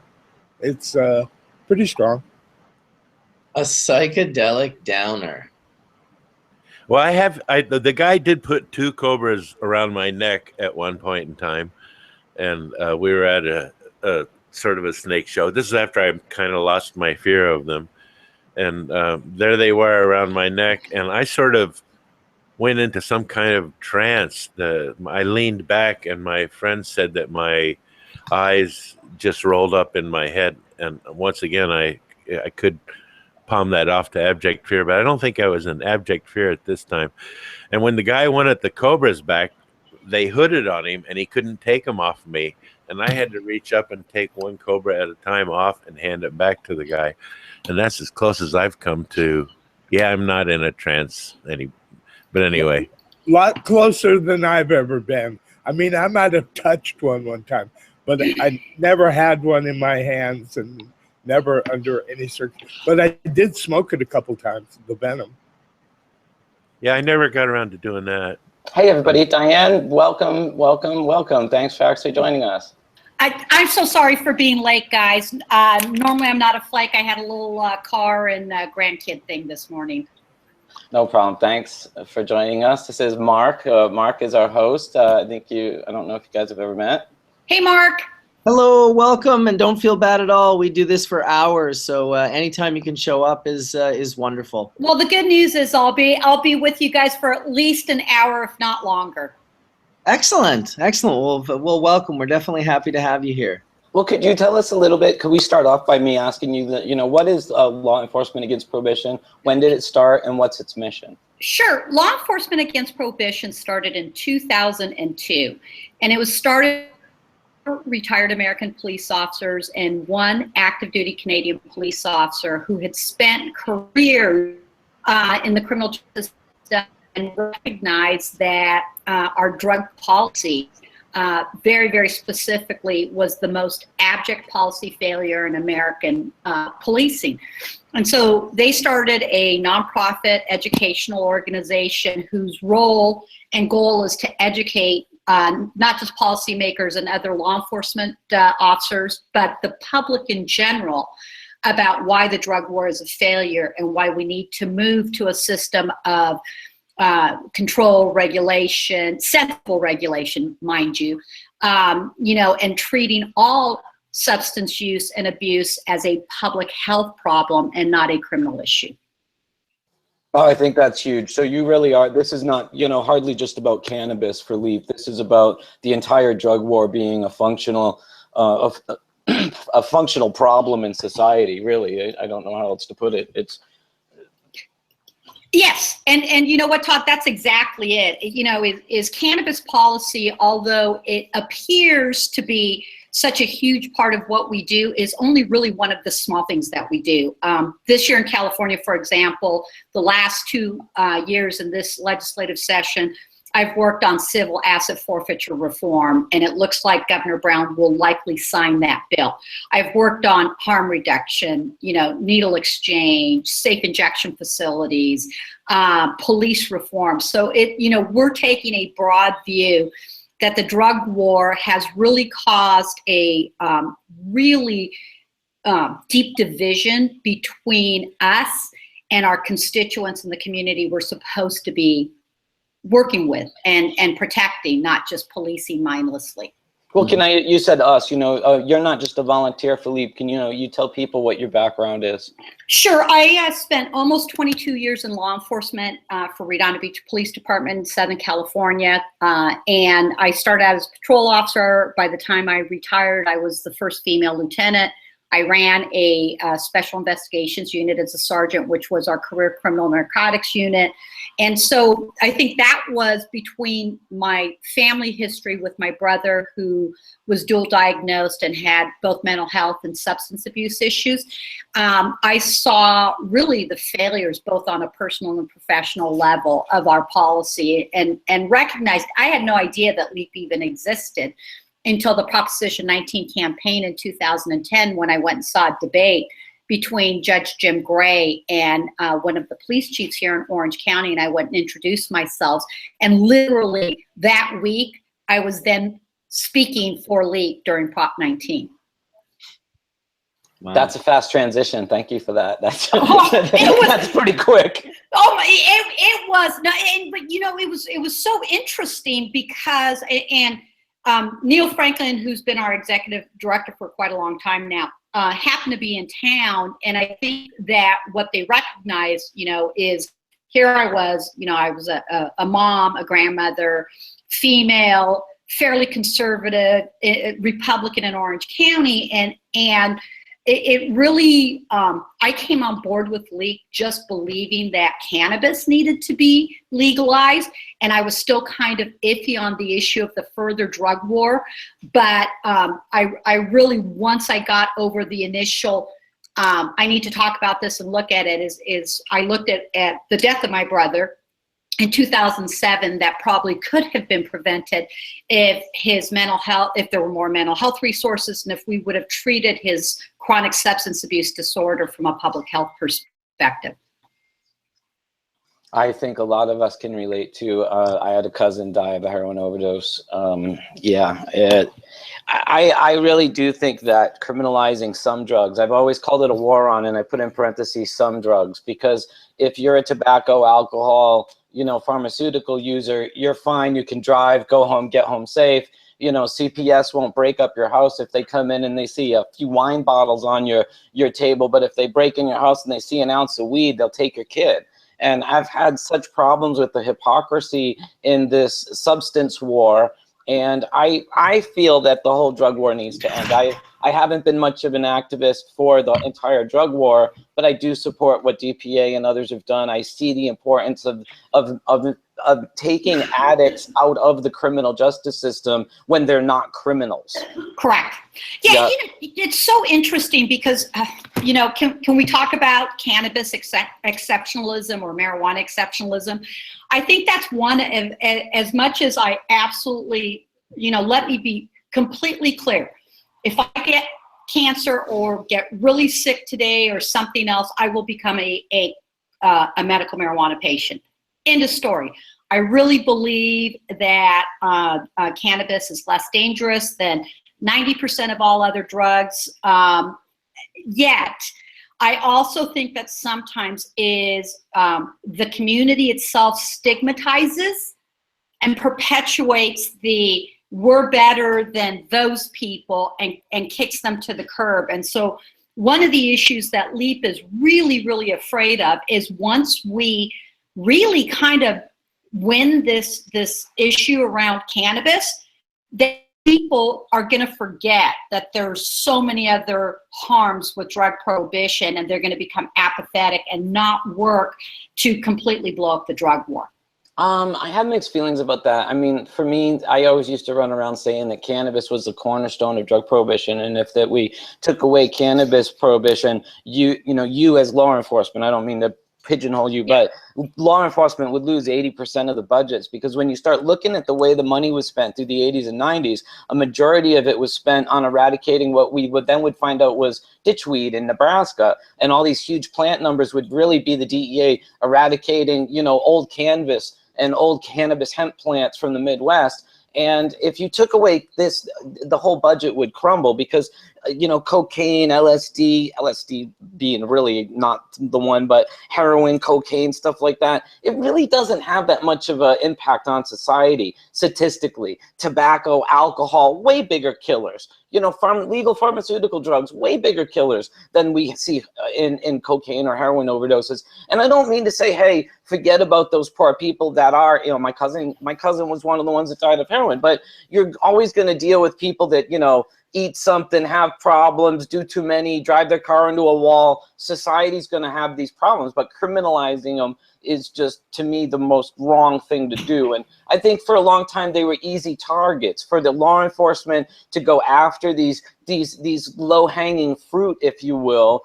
It was, it took them away from the murders. I mean, if you look at the statistics for how many of the murders they are solving now, the number has dropped substantially to where it was in like the 60s, because now I think that law enforcement is distracted with things that really don't matter, which is a person consuming heroin or wine on their path to killing themselves.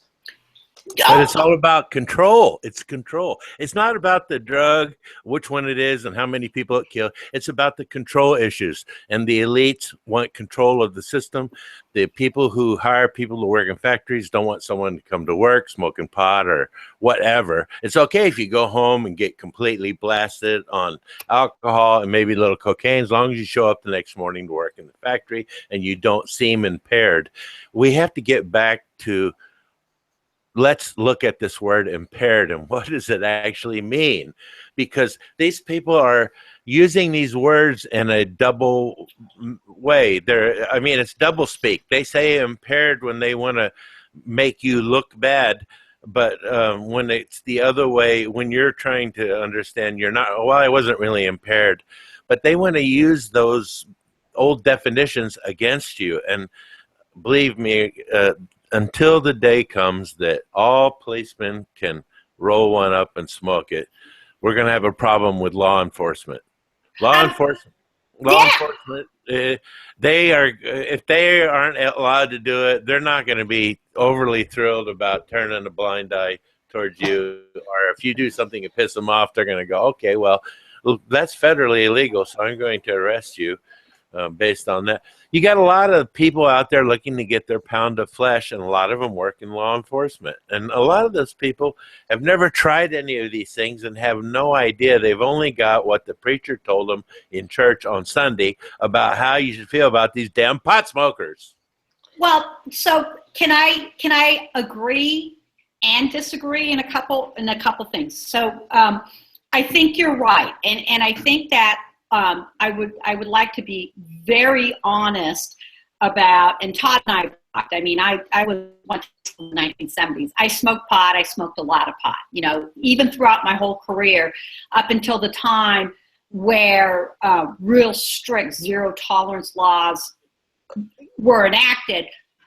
Street level law enforcement doesn't necessarily in particular care about marijuana. It's the special organization, it's the narcotics officers, it's the police chiefs, it's people that have these really, really entrenched interests. And I'm in grad school right now. I think I have probably a dozen FBI agents and police officers in a cohort of about 60.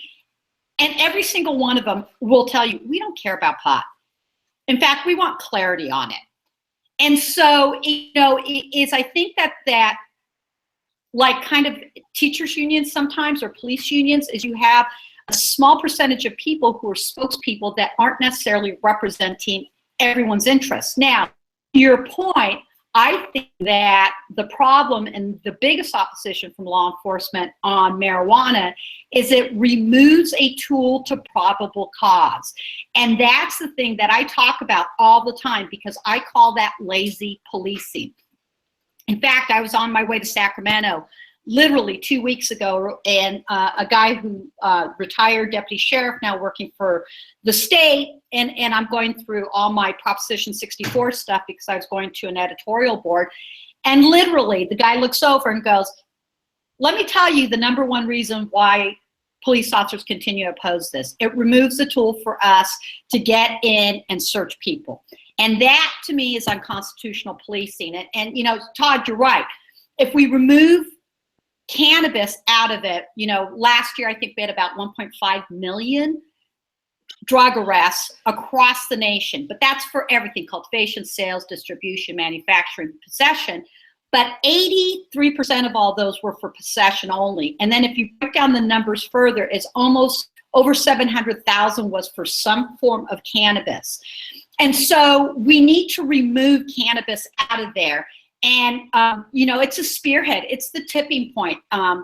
We're using cannabis as a way to blow up the entire drug war. Period, simple, end of story. But I think it's not we're using it. It will blow up the drug war. It's been the cornerstone of this whole bullshit farce. And then I feel like, you know, again, when you take cannabis, hemp out of the equation, the cocaine, the heroin, there's not an epidemic there. There is nowhere near the kind of use or death rates to justify the kind of spending that they've spent on the drug war in the past 30 years. It's over. Todd, go. John, go. Yep. There's one thing about this that stands out, and that is that they are using pot as a substitute for good police work. Yes. And they can smell something, so they're going to go in and bust the place up. Instead of doing good police work and getting some solid evidence, they're using this as a prophylactic for a way of entering into your nether regions. Diane, when did you were an officer, and of course when you came into the police force, of course you were in the height of the drug war there. At what point did you personally cross over? When did you actually personally go, wait, this is really wrong? Because you had to have been an officer at the time. Well, you know, there's a couple things. Is I think look about philosophy. One of the things that's really problematic in law enforcement right now is law enforcement. You know, my career was 1983 to 2004. So yeah, I got the height of the drug war. And the thing that zero tolerance policies did is it removed discretion from law enforcement that allowed us to not ruin people's lives. So, for example, when I was a school resource officer, I started a school resource officer program in 1994. Best 4 years of my career. I still have kids that I worked with that find me on Facebook. You know, I get invited to weddings. And that was my kind of my line in the sand, which was, oh my God, we are expelling and arresting kids out of school for marijuana. And that, and so, you know, and then I look back at my experience in high school, which was, you know, I graduated from South High School in Torrance. I grew up in Redondo Beach. Every single drug was available in the 1970s. It was just different. We had Quaaludes and, you know, bennies and cocaine, and there was heroin. There was, I mean, everything was available from 75 to 79 when I was in high school. And in 1994, when I was a school resource officer, everything was available to these kids, except maybe it wasn't Quaaludes. It was a different, you know, opioid or downer. And so, unbeknownst to me, my first semester on campus, my agency with the LA County Sheriffs run an undercover operation on our high school campus. I had no idea I had 2 undercover cops. I'm setting up this program. I don't know who these people are. And then like the night before they're going to do a bust, I get brought in. And it was like, first of all, how unsafe is that for me as the person who's on that campus? And how unsafe is it for those 2 officers who may get in trouble and have been told not to come to me? That's number one. But number 2 is, here we go, we perp walk, you know, 40 kids out of our high school that literally 90% of them were doing little dime bags of marijuana on or off campus. 2 weeks later, I get kids walk back into my office and say, hey, Officer Waddles, because I wasn't married then, we got kids selling dope on our campus again.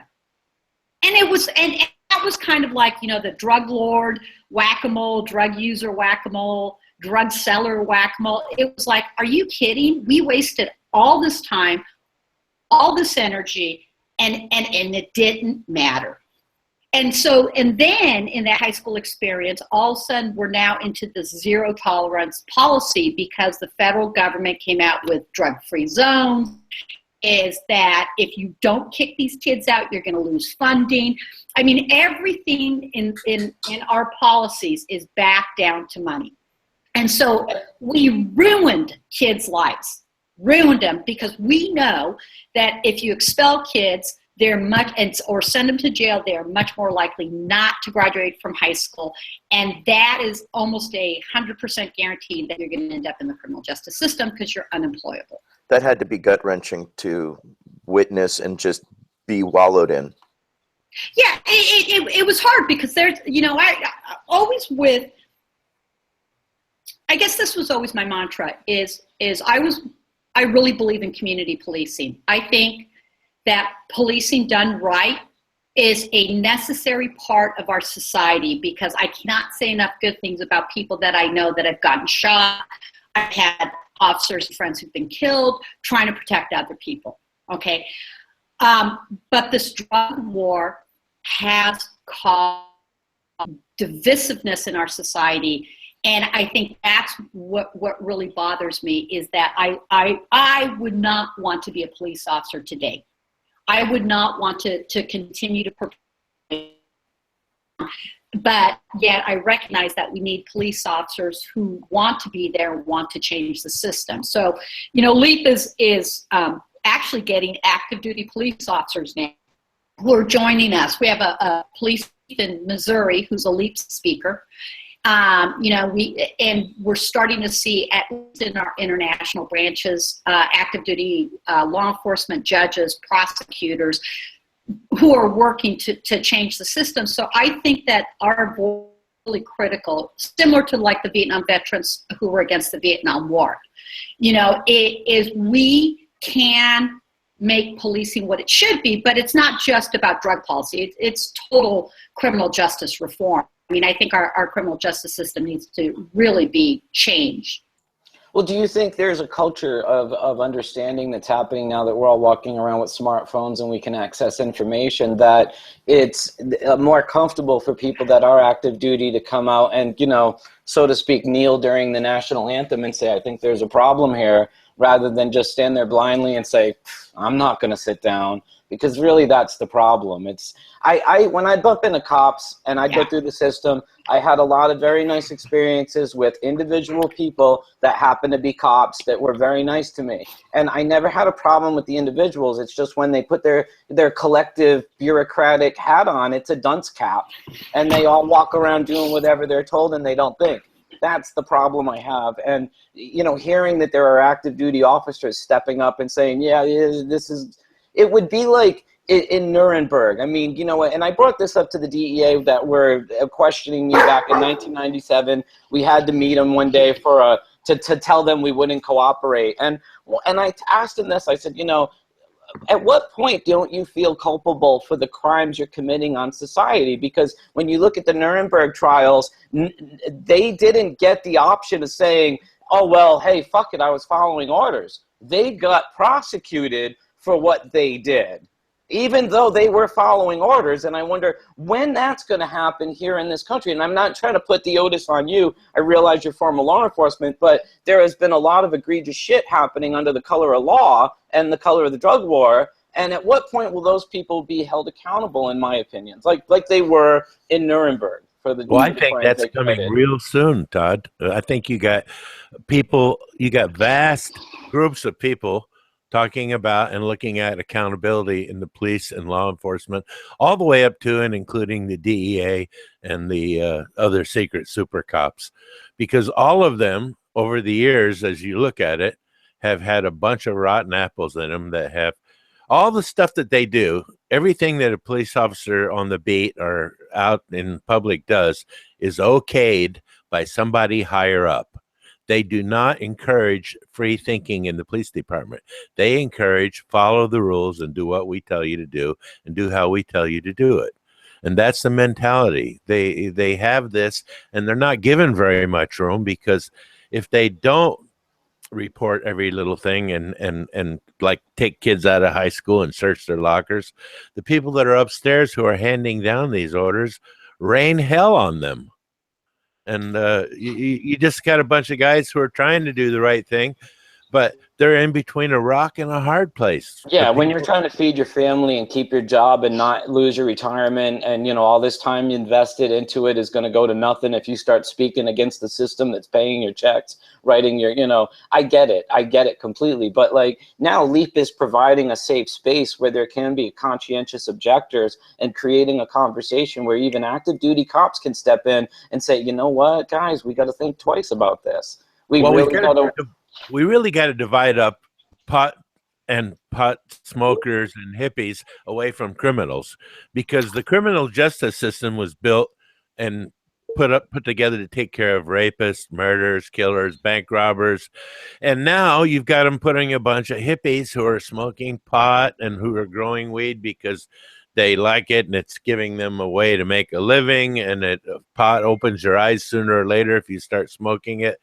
And we're putting them in with the killers and the rest of them. And furthermore, what's even worse is it's getting crowded in jail, so they're letting the people that have been in the longest out first. Guess who that is? That's the killers and the rapists and the murderers. And instead, we're packing it with pot busts. I mean, it's costing us all. We're all paying through the nose for the police to strictly focus on marijuana and people who are using it. We got to take it out of their hands. We got to defund the DEA away from control of all this, and then law enforcement will come back into focus, and they'll start solving these cases and finding these people that are doing things, because you won't be able to go to work and go, let's see, all we got to do is round up some hippies today and we've earned our paycheck. Yeah, and if a band like Fish of the Grateful Dead was rolling through, it became even easier. It was like shooting fish in a barrel. Like I was at a show in Spokane where law enforcement had binoculars in the buildings surrounding the parking lot, and they had people down on the ground with earbuds, and it was just like, yeah, 2 more guys over to the left, that guy right there, grab him. It was like, boom. And that was when they had the go free for 3, which was like, all you need to do is bring me 3 more people. So now all of a sudden these dudes that just got like busted are now basically like have been hired by the law enforcement. Look, you're now law enforcement. I need you to go out there and get me 3 more people. It's terrible how many people got caught up in that. And I understand that it's easy. I grew up in a police family myself. My mom was chief operator for 911. My sister's an operator for 911. Her husband is a detective, but he was a dog unit cop, and their dog is also a police officer. So I'm deeply entrenched in it. I grew up in it. I never found I always found them to be like family, which is they're a very tight-knit group. Of course, if you're in, you're extremely in. I was the son of Paulette, who was their chief operator. She was communications for all of them, no matter what group they were in. A side, B side, didn't matter. She was going to be on the phones, and they understood who she was. And so I got a different perspective growing up. You know, before getting into herb, I just saw them as kind of like a good group of guys. They were always, you know, drinking beer. That was definitely the one notice. They liked their beer after their shifts and whatnot. But it wasn't until I really got into cannabis that I started noticing just peculiar differences in how certain of them would now look at me. Not all of them, but certain of them. And it was definitely, it's not the right energy for law enforcement to be enforced on. I mean, the fact that alcohol is probably responsible for 60 or 70% of 911 calls worldwide, and maybe that's being generous. My mom, who worked in Winnipeg, Manitoba, she said it was closer to like 85, 90%, which is incredible.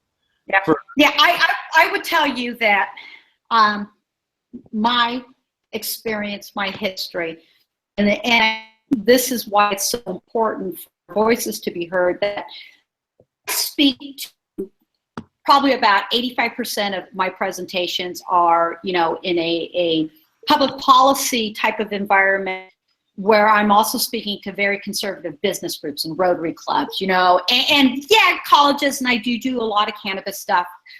But speaking to the crowd, you know, is not, even though it helps, you know, because I think we can bridge that gap to try to get law enforcement support back to people that we have traumatized and marginalized.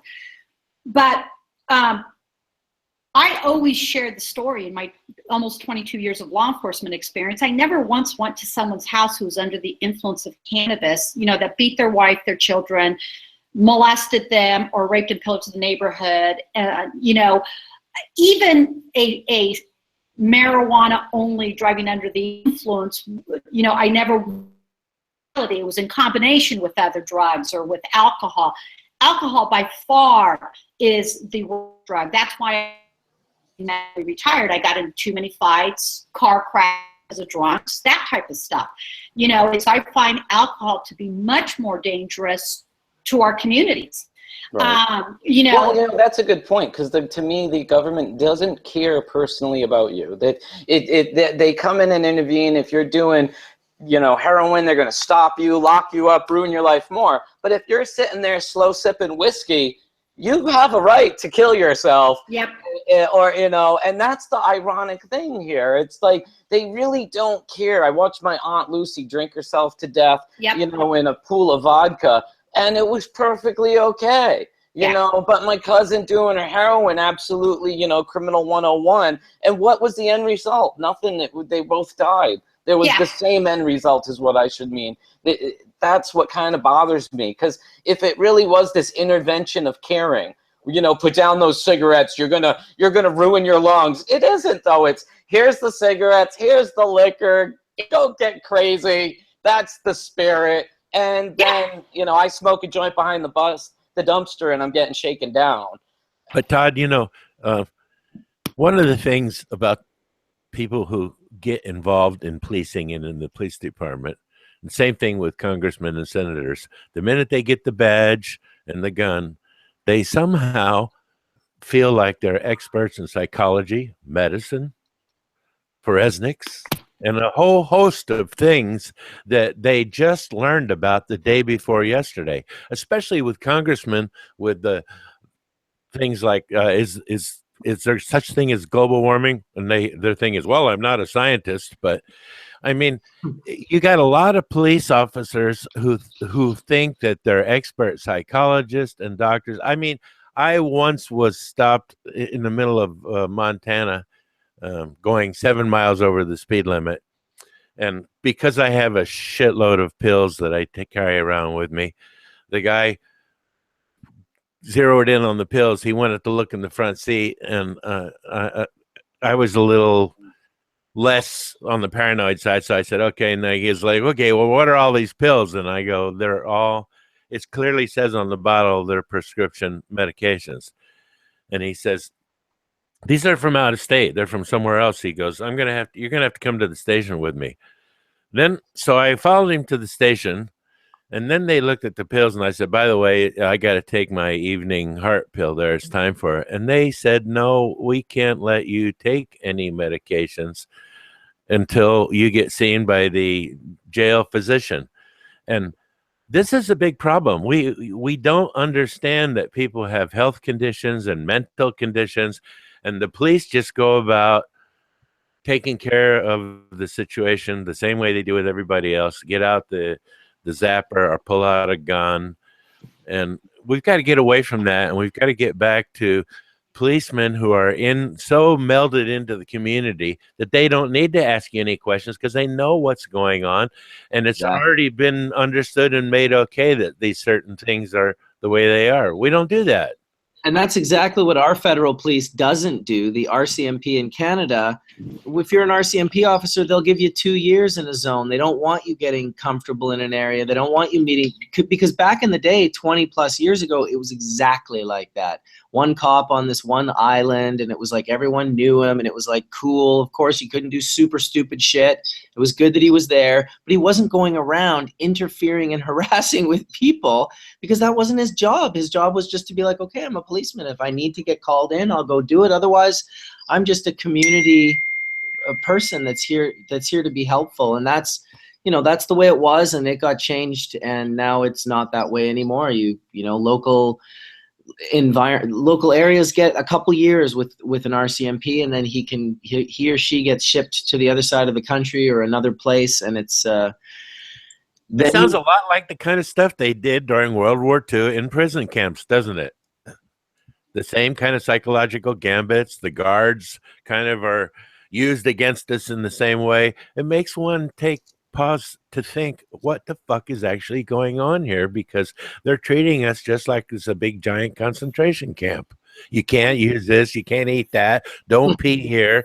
You know, I mean, maybe it's just me, but I came from a time when that a lot of people weren't doing those sort of things. Back, you know, in the 60s and the 50s, and when I was growing up, very seldom did that kind of stuff come up. The police were it was a whole different focus. Well, yeah, you know what, and you're right. And so I think one of the things that we very subculture,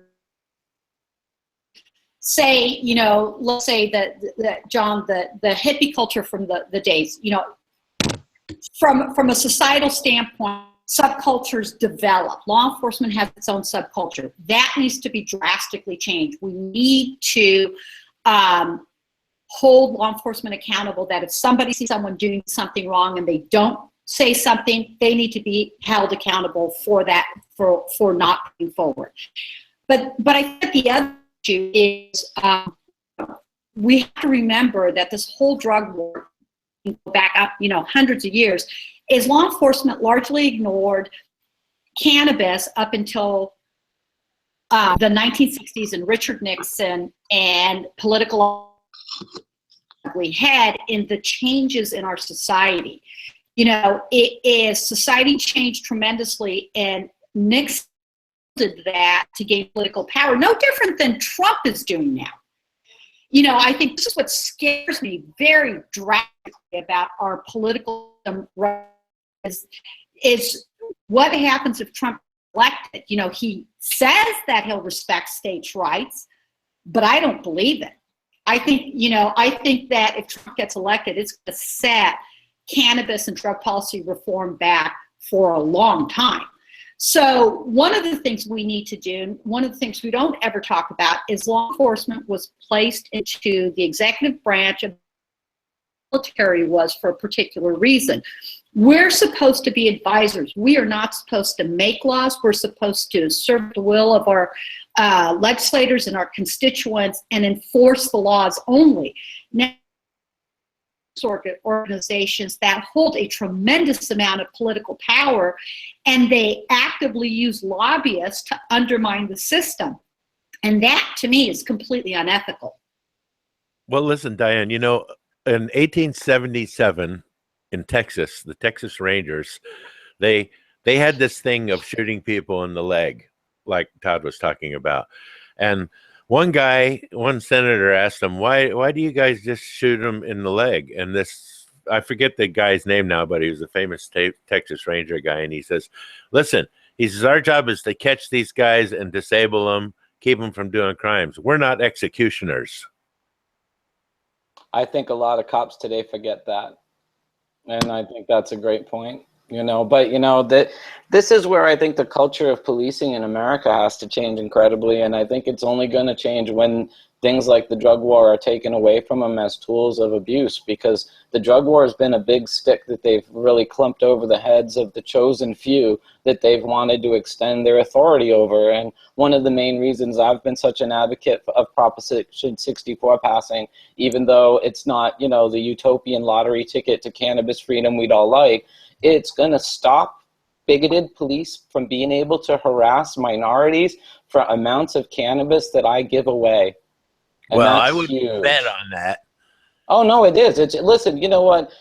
Look, you can't have open containers in public and stuff. So if you're, you know, some teenage kid walking down the street with your 40 ounce, you're going to get harassed. You're going to get pulled over. You're going to get stopped. I think that the marijuana laws have been giving these people carte blanche to be able to harass kids. I mean, if you look at statistics from when Schwarzenegger decriminalized in 2010, on average, California has been arresting between 20 and 30,000 people a year for what's considered misdemeanor amounts of marijuana possession. And I would almost guarantee 80 or 90% of those people aren't white kids from Beverly Hills.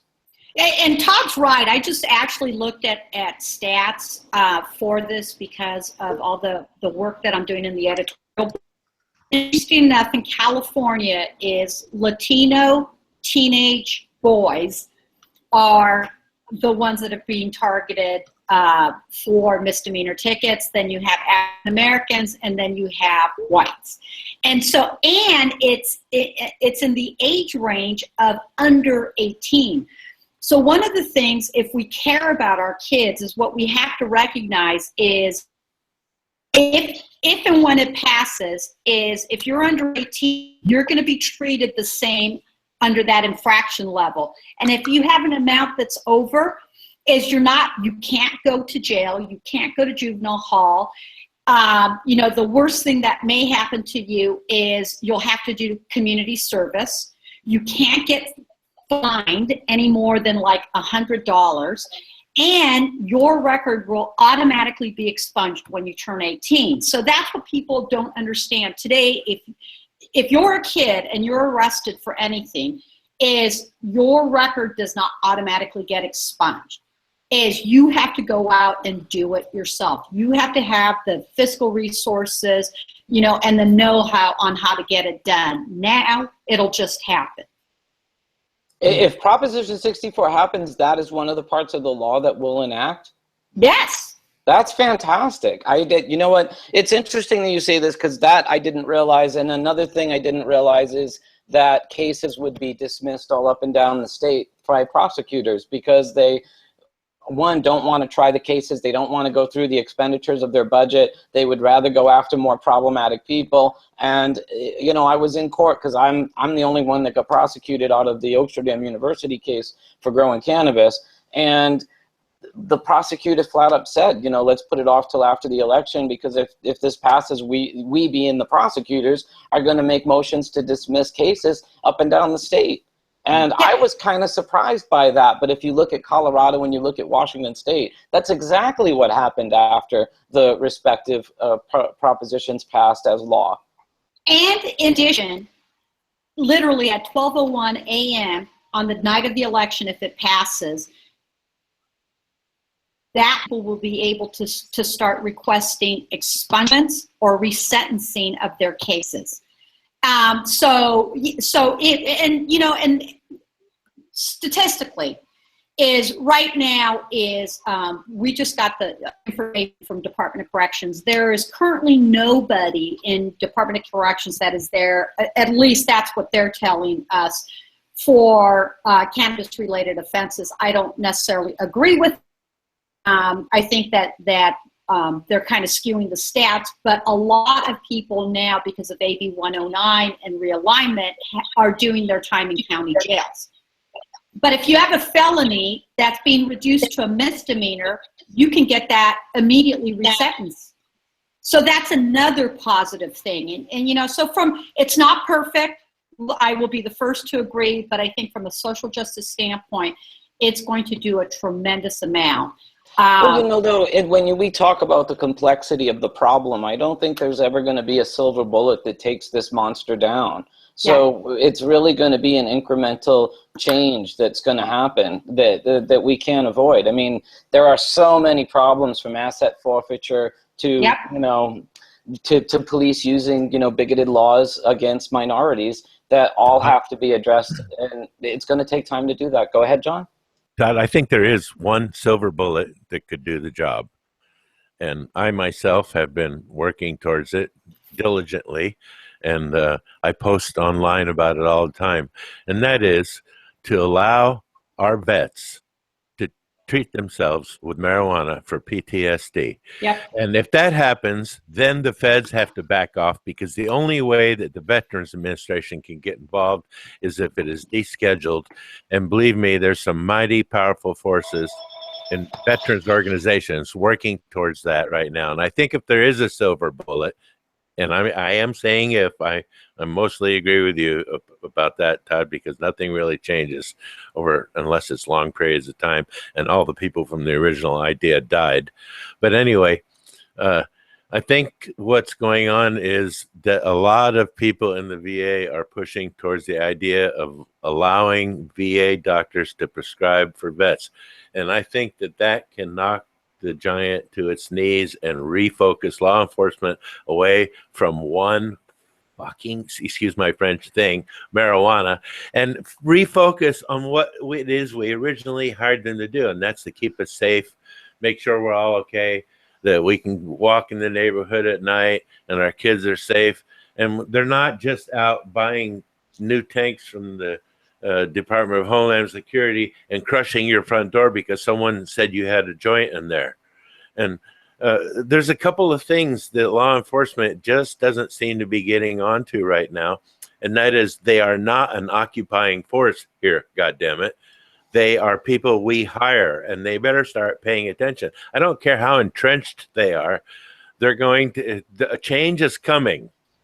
I agree. You know, I think it's ironic when we're talking about vets coming home and have to fight for their freedom to medicate themselves with something as benign as cannabis in the face of the government oppressing them. Makes me wonder why they left the country to go fight for whatever freedom they thought they were fighting for in the first place, because ironically, when they come back, they realize they don't have any friggin' freedom at all. And the Canadian Etienne, one of my best friends, is a vet. I mean, he's been self-medicating since I met him. He's been speaking about it for as long as I've known him. And I think it's been, you know, it wasn't easy for him. He had to take a bold step forward and say, fuck you, I won't do what you tell me. And this is what's helping me. And I've always applauded you for it, Etienne, right. Honestly. He's not black too, is he? No, it's me. And it costs me all my benefits. Right. But, you know, in the end, I'm still working behind the scenes and working with other vets groups, and we are working behind the scenes on making sure the rest of the vets are taken care of. Instead of fighting for myself and bitching about myself, I went out and I fought for everybody else in the end. And we're going to continue to do so. And well, that was the whole reason. That's the only way it's going to end. I'm not going to win it for me. I'm going to win it for everybody, and then I have it for me. Because right. You went into the service for the very same reason, didn't you? You went in for everybody else. You didn't go for yourself. Correct. I put signed my name on the dotted line and wrote a blank check up to my life. That's right. I volunteered. I was regular Army. My serial number started off RA. And that's because my dad was in the Army, and I grew up on a goddamn Army base. Hey, Mark. And I didn't know any better when the moment came, and my dad, on my 17th birthday, dropped me off in front of the recruiting station with a $20 bill and said, "You're on your way in the world. You're a man now." And the next thing I knew, I was in Vietnam. And I learned a lot about life the very, very difficult way of a very young man who didn't know shit from Shinola, and maybe still doesn't, and until where the current thing is. And I've watched all these changes go through. I've watched how police officers used to be, and how they are now. And now they've elevated and militarized and elevated themselves so that when they talk to you, it's like you're talking to from the people from the Politburo or the Nazi SS guys. I mean, they don't. There's no human. There's very little, Todd. I know you. I've been arrested. I've been raided 3 times since I got out of freaking prison, John. I mean, I've had a lot of contact with them myself, and I get what you're saying. But in my experience, actually, I met a lot of human beings, and I get what you're saying totally. But it's not always that case, and you know, this is the rift we need to heal, because this is really the problem, is the perception. And when perception is so egregious, you can't get over that wall. That's really a problem. So I think we got to see them for the humans they are. So, John, anecdotal evidence says we've got more goddamn people in jail for marijuana than the whole rest of the fucking planet has in jail for everything. John, so it crested 2 million while I was a prisoner. It crested 2 million while I was a prisoner. I get what you're saying entirely. It's why since I got out of prison, I've been tirelessly making documentaries, writing books, and being an advocate for change. I get it. But at the same time, I didn't run into a gazillion monsters like you're saying. I ran into human beings that were having problems dealing with their job. And when I was cool with them, they were cool with me. And I mean, I had weird experiences, dude. I got arrested by a cop, no shit, in '99, who had me in the back of the car and said to me, he's sitting in the front of the car having a weird moment, and I didn't know what was going on. I basically got arrested for speeding going down the highway on the way to LAX. And he says to me, my dad just died of pancreatic cancer, and the last conversation I had with him was about you, and I don't know how to deal with this right now. And I just sat there going, holy shit. And I just said, man, I'm really sorry about your dad. And he was like, dude, he totally admired you and what you were doing. And I can't believe you're in my car right now. And he ended up being a super nice guy to me. And, like, he was just having a really human moment, dude. I watched the guy fucking start crying over his dad dying. And it's hard for me to hate people when I'm dealing with that kind of shit in my life. So there's a lot of hate going on because we've got so many goddamn people in jail for it. Why are they focusing on that many people for this one crime? Then you know what? Then go paint the prosecutors in their suits and the judges in their black robes as the real problem, because they're capitulating to this. They're the ones locking us up. They're the ones that are fucking doing this to us. I don't want to sound like a dick, but you know what? Trying to blame, and don't take this as an offense, Diane, but the pawns in the game as the problem is looking at the game wrong, because you've got prosecutors who could kick those cases. You've got judges that could correct the problems that the prosecutors bring in front of them, but they all just go boop, boop, boop and sign on the dotted line. At my sentencing, I went off on my judge, dude. I told him that he thought he was the most powerful man in the room, when in fact he wasn't. It wasn't him. It wasn't the prosecutors. It was the cops really sitting there deciding who was going to come before them, because they were never checking the power in the back of the room. And that was, to me, a problem. Because really, that's what the prosecutors and the judges should be doing. They should be making sure that justice happens and not injustice happens. So blame them all. And that's, I think, Todd, I think that's so critically important, because the police do not have the power to charge people. One of the things that we've been talking a lot about in LEAP and in talking to a tremendous amount of policymakers is that the district attorneys exert much more power than either the judges or law enforcement, which is why we as LEAP focus not just on the law enforcement portion, but the entire criminal justice system of needing correction. If you start talking about accountability at the prosecutor level, there's none. You know, people always talk about accountability lacking in police. Accountability lacking in DAs who overcharge people, who withhold exculpatory evidence, which happens pretty regularly. There's like none. I think we finally had a DA who went to prison in Texas for the first time ever. That's because they're immune. We make the mistake of giving those people qualified immunity. I would agree with you. When you get qualified immunity, you also exhibit the next behavior, which is no responsibility. And people who are completely immune don't act responsible. Why should they? They're fucking immune. There you go, John. Spread that anger around. That's John, I don't disagree with you, but I think Todd's right. You know, right now we're at a really pivotal point in our society that we can change not just policing, but the criminal justice system for the better. But one of the things, because I do a tremendous amount of writing, I just had an article that was posted in Vice that was about the Black Lives Matter movement. And my response to them is that we are talking over each other right now. And that's the problem. You know, when we make broad generalizations about every police officer is this horrible, racist human being, it's going to be hard to get people to acknowledge that there's problems in policing. So we have to start talking with each other, not over each other. And I think, you know, just like law enforcement has stigmatized drug users and cannabis users, I basically yell at them for doing the same thing. I have to let go of the rhetoric and to move forward, to understand we need to work to safer. And I believe that we're at a very critical and pivotal time in our society, but we have to basically, you know, it's almost we need like a truth and reconciliation process. You know, Todd, you asked, when is that moment going to happen? That's exactly that we're seeing starting to happen. I don't know if you guys watched the CNN town hall after the Dallas police shooting, and Neil Franklin was on there, our executive, really good one. I heard the first say that exact same thing, and it was stunning to me that he admitted very publicly on CNN that law enforcement is wrong, we need to change, and there needs to be some, like a truth and reconciliation process where people sit down together and talk about this and not just beat each other up, whether it's physically or over it. Well, dare I say this, the truth and reconciliation could be considering that, look, all drug users are not automatically criminals. Correct. And all cops are not necessarily jackbooted thugs. Yep. And is the reality that both sides have to come to the conclusion of. I mean, you know, I as a cannabis user never felt I was a criminal.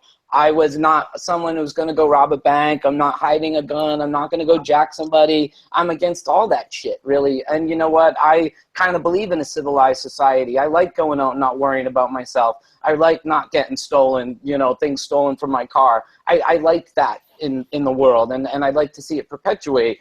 The reality is, though, there are people that don't. And, you know, so, look, I think that when we realize that we need each other, like when there are going to be cigarette smoking, alcohol drinking, pot smoking, whatever, LSD taking happy people, yep, we have to tolerate each other and not kind of, in my opinion, overgeneralize one another's camps.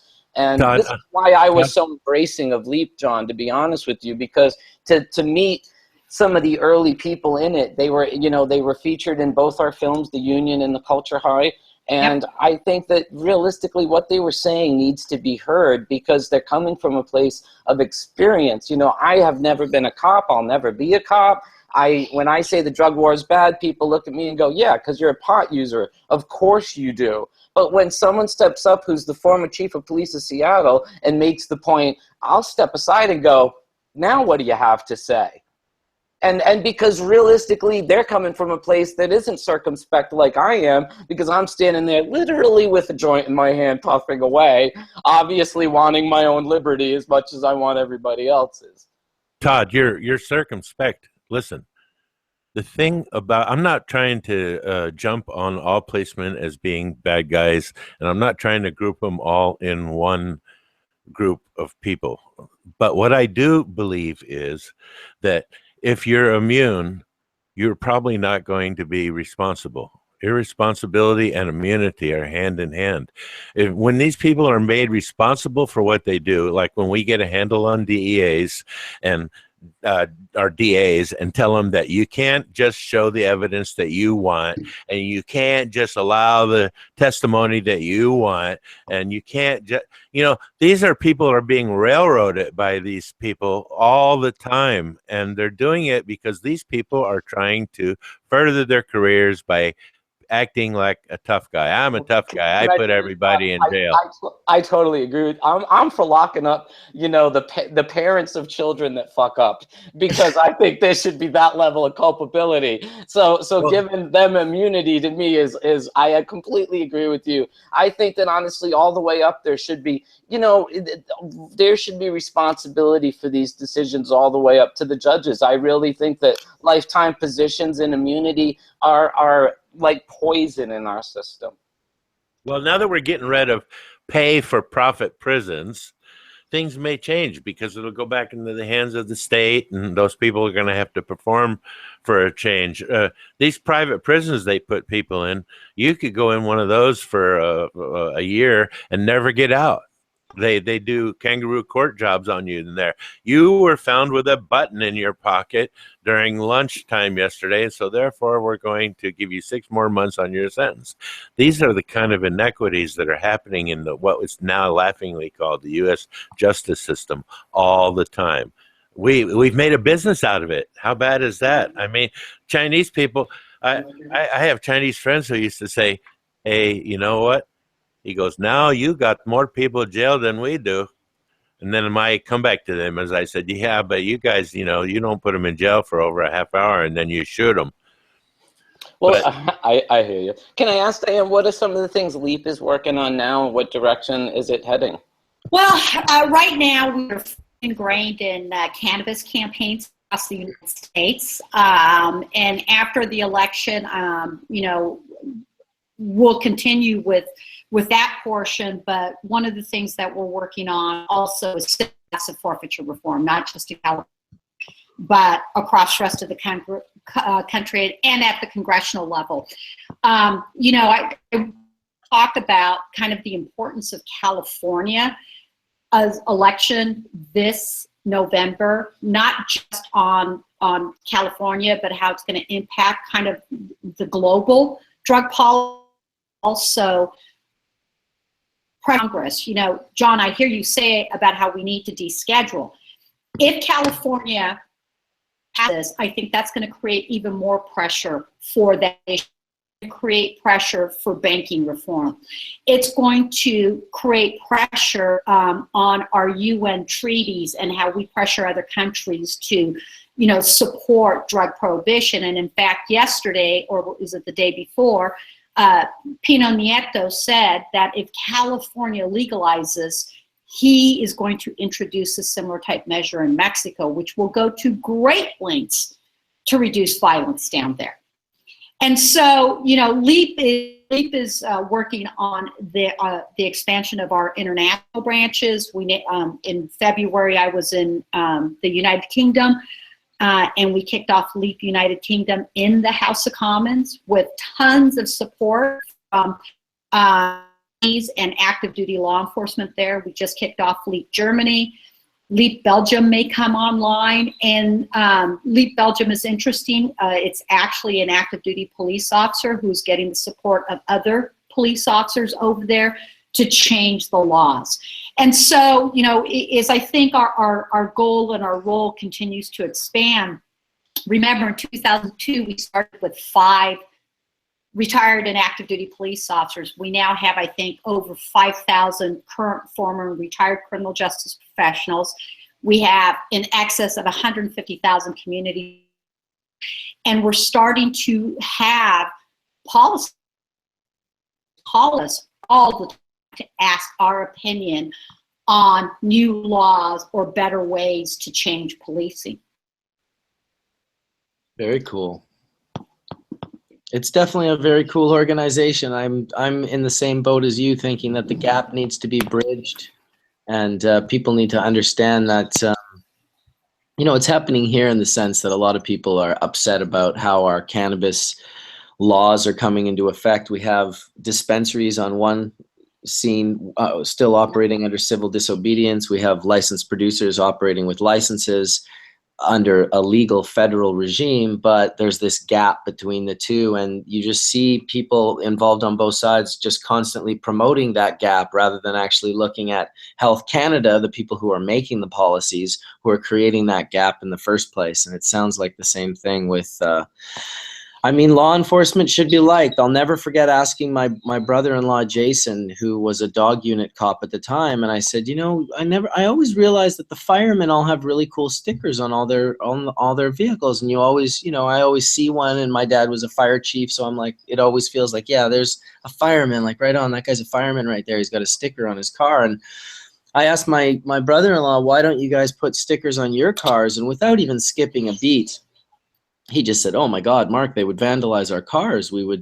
Our cars would get vandalized everywhere we went if we had stickers on them saying that we were in law enforcement." And I thought, well, that's fucked up. That means that the police are doing something wrong. If the community or a percentage of the community is so upset with the police that they'll actually smash their vehicles, this is a problem. We need to definitely change the perspective, because these are the people that you call when something goes really wrong. You want to be able to have a trust in them, much the same way you do with the fire department when your house is on fire.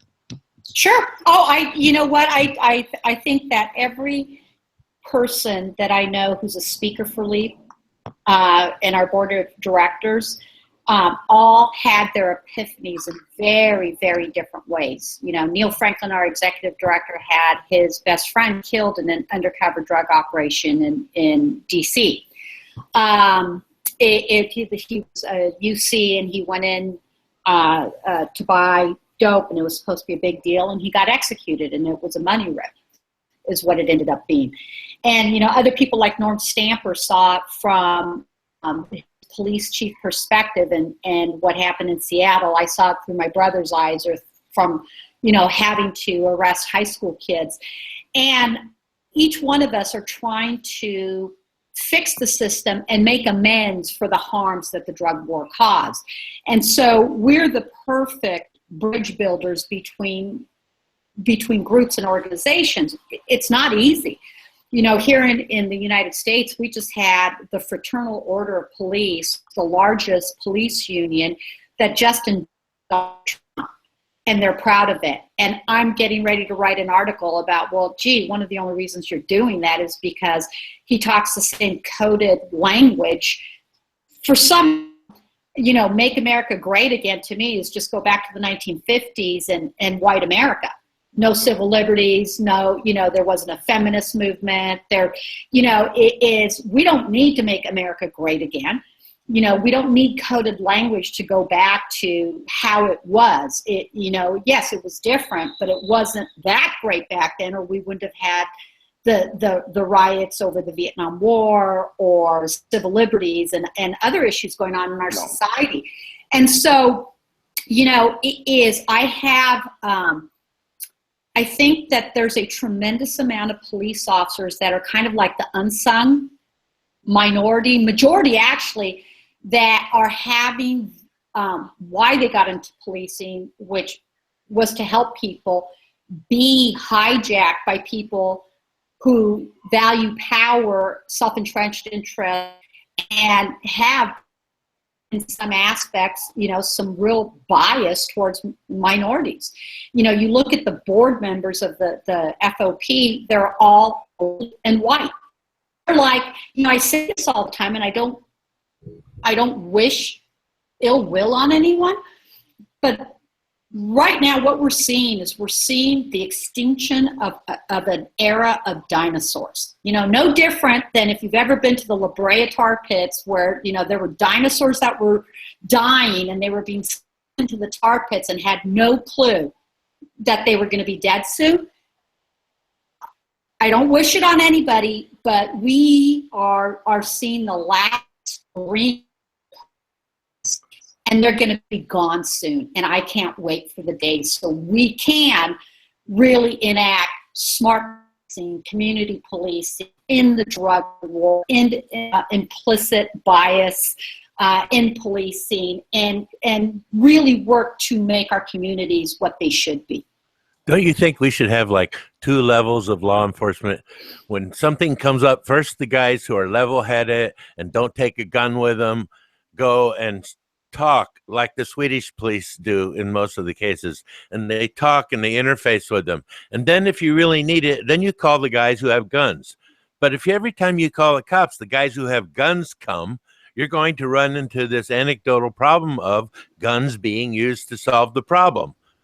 So the less guns we send to a situation, you know, somebody calls up, hey, the guy next door is beating his wife. Instead of sending guys there, or a SWAT team, or people with guns who are trained to kill people, you send people there who are professionals, just like when they want to talk down hostages. Well, you know what, John, though, aren't you speaking to a bigger one? You know, one of the things that I heard over and over when I was in prison from the prison guards was they felt like they were improperly assigned to deal with people with mental instability issues, where they should be in some type of state dealt with psychological space, and instead they get bumped into the criminal system, and you get inexperienced police officers who are not psychologists dealing with people that are psychologically disturbed, and you instantly have a clash and a problem. And I would love to hear what Diane has to say, because I'm sure you as a cop ran into a shit ton of people that were not necessarily criminals, but were like really just crazy. So, you know, I think this is such a very, very complex issue, but John, in some aspects you're right, and in some aspects I would completely disagree with you. So I ran our crisis negotiations team. I was one of those hostage negotiators. We did de-escalation training for our whole entire department, and it really, really does work. The problem is, I think, is you have to look at American society differently relative to the proliferation of guns. Now, I don't know if you've ever had a gun pointed at you, but I've had guns pointed at me a lot, and not by police officers. And so I just so you know, Diane, I'm a wounded Vietnam veteran. Okay, and I was a combat field medic. I've had more guns pointed at me than probably you will see. And you were right. And then you know what? And I apologize for that, because yes, you're right. And so number one is I didn't mean to offend you, and I do apologize for that, because I didn't realize that, because I would have said that, because most people don't have that level of military training that you and Etienne had, you know, in a lot of people that I deal with. But you're so right about that de-escalation training. And I wish we could go back to the issue of, like England does it, where they have bobbies that don't have guns, and like Sweden does it. And then if there is a true hostage situation, you send people in. I just don't know how we're going to be able to pull back on that, because we have so many guns out there right now. But we have to train our officers differently. Huge. We cannot, and that's a big part of the problem, you know, is the military gets so much better training on the use of force than law enforcement does. And I just read an article, it was fascinating, is a friend who went to a suicide by cop situation back in West Virginia, and he didn't shoot the guy. He was de-escalating it based on the training he had been given. 2 other officers show up, and they kill the guy, and they fire the guy for not shooting him. And that's what's wrong. And you've identified a point. So we need to correct that. But the only way we're going to correct that is through legislative action. I hope you're not talking about taking the guns away, because it's not really. I'm not talking about taking people's guns away. I'm talking about retraining police officers. I mean, look. Yeah, I think that's a great point, honestly. Congress, you're sending the wrong people into the wrong situation. Yes. Is the point, and yes. That's what I see happening more often than not. Because realistically, a lot of the people I met in prison are not playing with a full deck of cards. I don't know how else to put it. It's mental health issues, and that's the problem. You know, it's complex. Is you had Ronald Reagan shut down the whole entire mental health systems in California, and then we create police officers to deal with people with mental health issues. And then we have, you know, people who live in poverty who are selling drugs in order to not starve to death. And we criminalize that behavior instead of doing job training, infrastructure, creating jobs, education. So right now is we focus too much money on the law enforcement side and not enough on, you know, basic social needs, mental health, public health options. Law enforcement should only be one equal portion of that budgetary wheel, not the most important one. I just read a study that says if you increase high school education rates by 10 points, you would reduce violence like by 10%. Something as simple as that. So, John, I would love for there to be a 24-hour social worker network that responds with law enforcement to things like domestic violence situations or to 100%. Mental health issues. I agree with you 100%. It should definitely be part of the system. Right now, all we have is these guys who go in with guns, and if things don't go the way they want, they put handcuffs on you and take you to jail, and your entire life is interrupted no matter who you are or what was going on. And long ago in the 50s, cops might come to your house, but that didn't mean they're going to arrest somebody. They might work it all out and leave, and everything would be A-okay. And maybe they had to turn a blind eye towards something, or they had to take the kids out back and warn them, don't do this or don't do that, you know, because it could end up this way and it could end up that way. But now it's just like get in the back of the car, you're under arrest, and here's your rights, and bang, and away you go, and you're in the system. And every time somebody enters the system, it's costing every single one of us money. Oh, hugely. So let me say this: is the whole proverbial no good deed goes unpunished. Is you have to remember is some of policies that have been enacted in law enforcement has been because law enforcement unwisely used their discretion as well. And so there's very, very interesting balance that needs to be met. So we used to take kids home, they were drunk or stoned, and, we dump out their booze and, rip up their pot, that type of stuff, take it away from them. And then we got in trouble for doing it. A parent complained or we got sued because we didn't take appropriate action, or a kid, maybe died or overdosed because we didn't take them to a hospital and we took them home. So it's I think it's a very, very complex issue, but one of the things that's very clear, we have too many laws, okay? And our politicians think that creating laws solves social issues, and it doesn't. And so we have to completely roll back the number of laws that we have to return law enforcement back to what they should. Todd said something really interesting earlier, that in the 1960s and 70s, law enforcement was solving 8 or 9 out of 10 murders, okay? Now we solve 6.5. Yeah, and yet law enforcement is more educated, has more resources, more forensic technology. We should be solving more crime, but instead, because we have focused so much on laws that I'm not saying that they don't matter, but because we've been incentivized by the federal government to focus on drug enforcement, it has taken us away from things that we should be doing, which is that.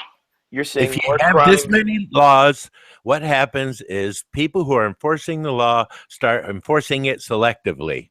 And that is the pit that we've fallen in now. Well, there's a law against everything. There's no thing that isn't touched upon by a law. And if the police want to arrest you for something, they will find a way, because they have at their disposal the land of 1 billion laws. And you're exactly right. We need to trim it way back and trim it way down. And a lot of these laws that people, my daughter was drunk driving and killed herself, but she was smoking pot too. And then they demonize pot because they always add it on to anything that when someone does something, especially drunk driving stuff. In Colorado, I read the statistics where they said that there was more fatal accidents for a period of time after pot smoking started. And so then I dug into that a while and found out that what it was there was a bunch of alcohol related accidents where people died alcohol, and they tested their system and also had pot in it. So therefore they pointed the giant finger, marijuana involved in another traffic accident. And it's, again, selective use of the laws. And our lawmakers are a bunch of assholes for creating the kinds of system that we could be subjected to in this way. It's not that they've taken our freedoms away. It's just that they've made everything we do illegal. So therefore, what freedom are you talking about?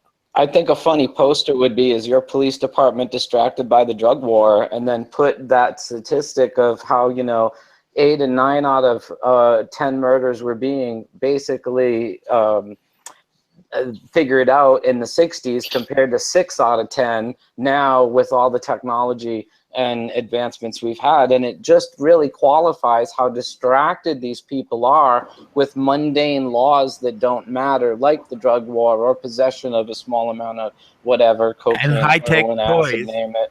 High-tech toys that they waste the money on in the departments. Look, the reason they solved more murders back then was because they used common sense, good police work, and deductive reasoning. Now, instead, they want to have 27 different tests. And they want to have.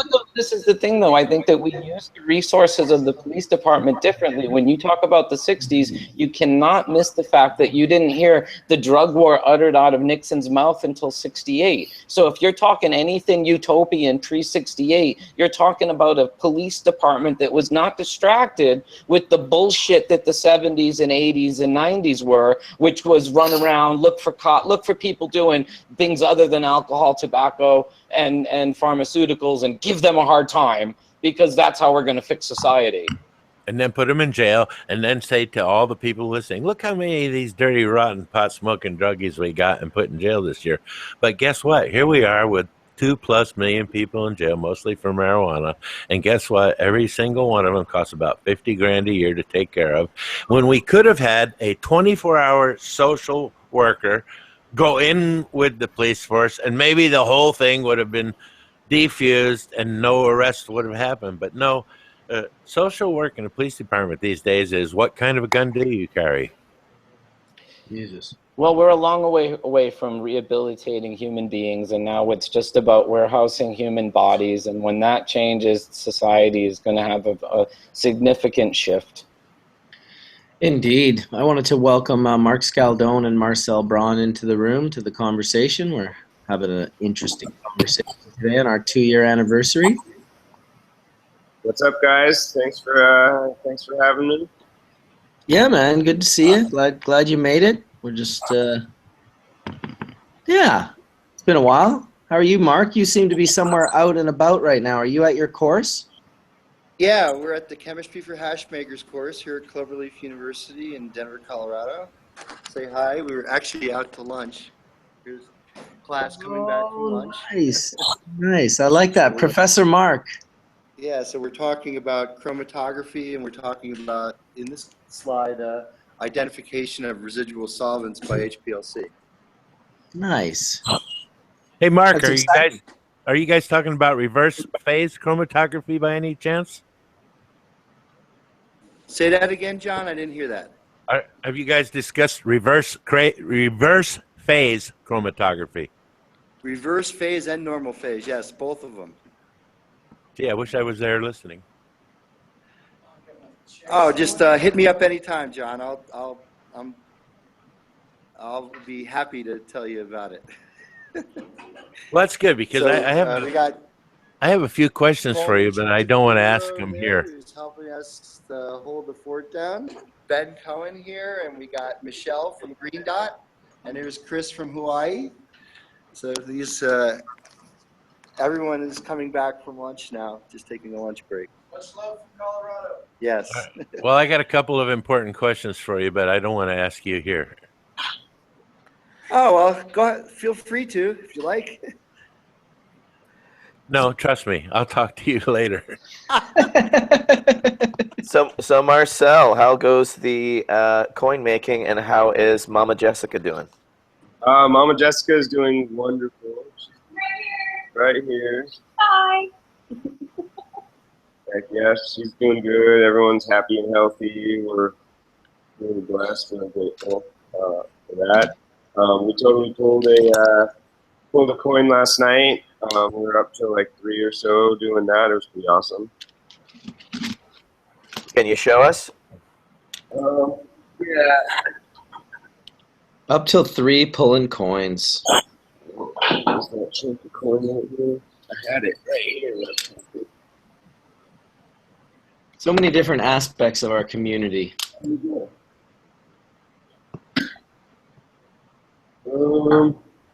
Let's see. I'll find it. There it is.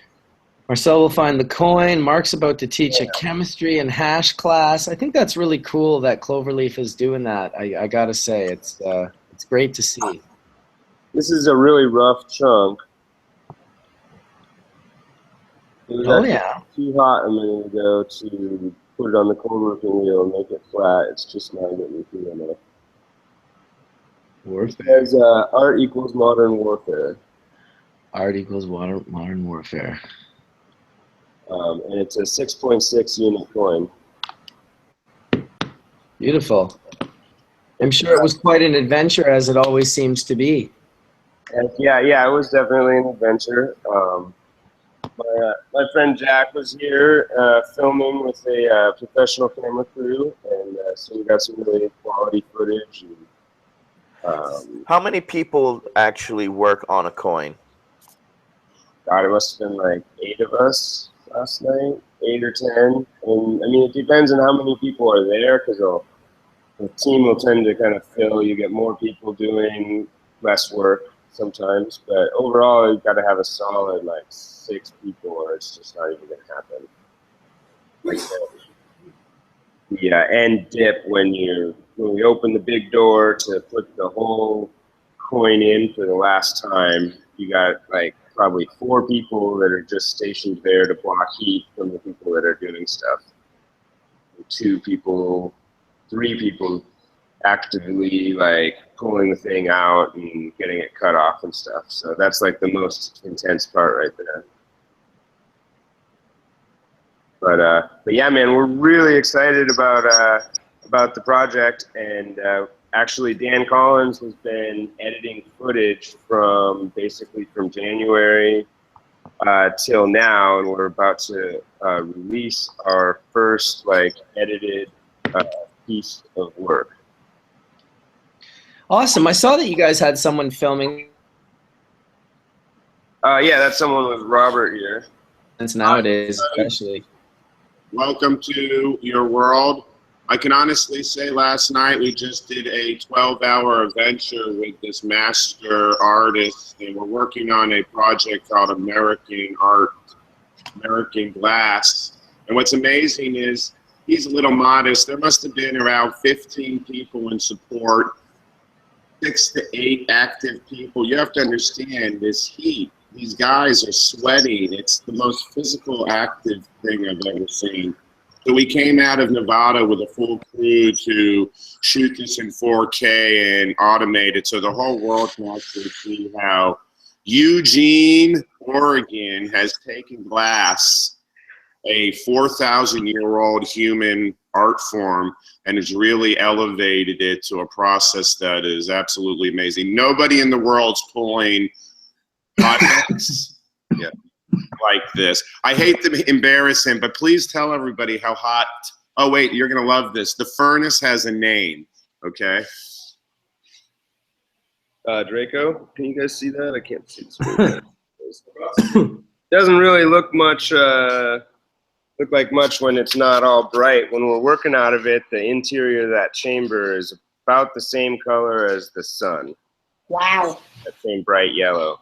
Well, I remember you like at least 16 years ago showing me pictures of you in this crazy spacesuit pulling glass, and they were pretty big even back then. And I was like, "What's up with that suit?" And you're like, "Yeah, that's just so I don't burst into flames while I'm pulling this cane." And I was just like, "What the fuck?" It was like being on a NASA launch pad, but the apex of this conversation is that what makes it interesting for this whole group speaking, he's breaking this art form and bringing human nature into the greatest form and making it into a tradable, palatable, what we would call money unit. We actually went they're way into the art unit thing. I've been on here several times talking about the oh yeah art unit. You know what's so interesting, because think back to just 2000 when the DEA wasted 12 million of our taxpayer dollars in Operation Pipe Dream and sent Tommy Chong to prison. You know, I sit there and, you know, and look at where we are now, and as frustrated as I get that we don't seem to make progress fast enough in blowing up the drug war, when artists like you guys talk like this, it gives me hope. Yeah, I mean, you know, you can't focus on the fact that, you know, they've got people making barely a living wage firing munitions that cost enough to support my artwork for a year. You know, like it's hard to think about that, but at the same time, like, we're just out there getting it done. Like, everyone who's part of the cannabis movement is like part of this, like, we're creating an environment where we can operate with different principles, and that's really the heart of it. You got people making spent uranium pressure for art to grow. I just wanted to say that the whole pressure of the subculture being underground, for whatever reason, I'm not going to make an investment, but the road to a successful glass business is paved with broken glass, isn't it? Very much. There we say, you grow through pain. Thank you, Marcel. Yes, you shattered the silence indeed. That's hilarious. We're spilling the guy's coffee, man. I mean, come on. Someone get that man a cup of Joe. He went to bed at 4. I've been sitting on the rail of the bench. This was the table it was on. Dude, you guys are just making bongs. They got people sitting on assembly lines putting together bullets made out of spent uranium to fire at people in other countries, and they want to put bong makers in jail. See, that's what I mean. There's something basically wrong with our law enforcement and justice system. The people who are deciding what's against the rules, the regulators who started all this shit from the top, that's what the trickle-down theory is. All the fucking nasty dreams that they have about running the world the way they want to run it trickle down into our asses. The only trickle down stuff that comes is something you wouldn't want to get on you, believe me. And people who are thinking up these ideas, when look, he should be teaching glass blowing nationally, worldwide maybe. And instead, we're spending big money on making weapons. They just said, hey, another $38 billion aircraft carrier.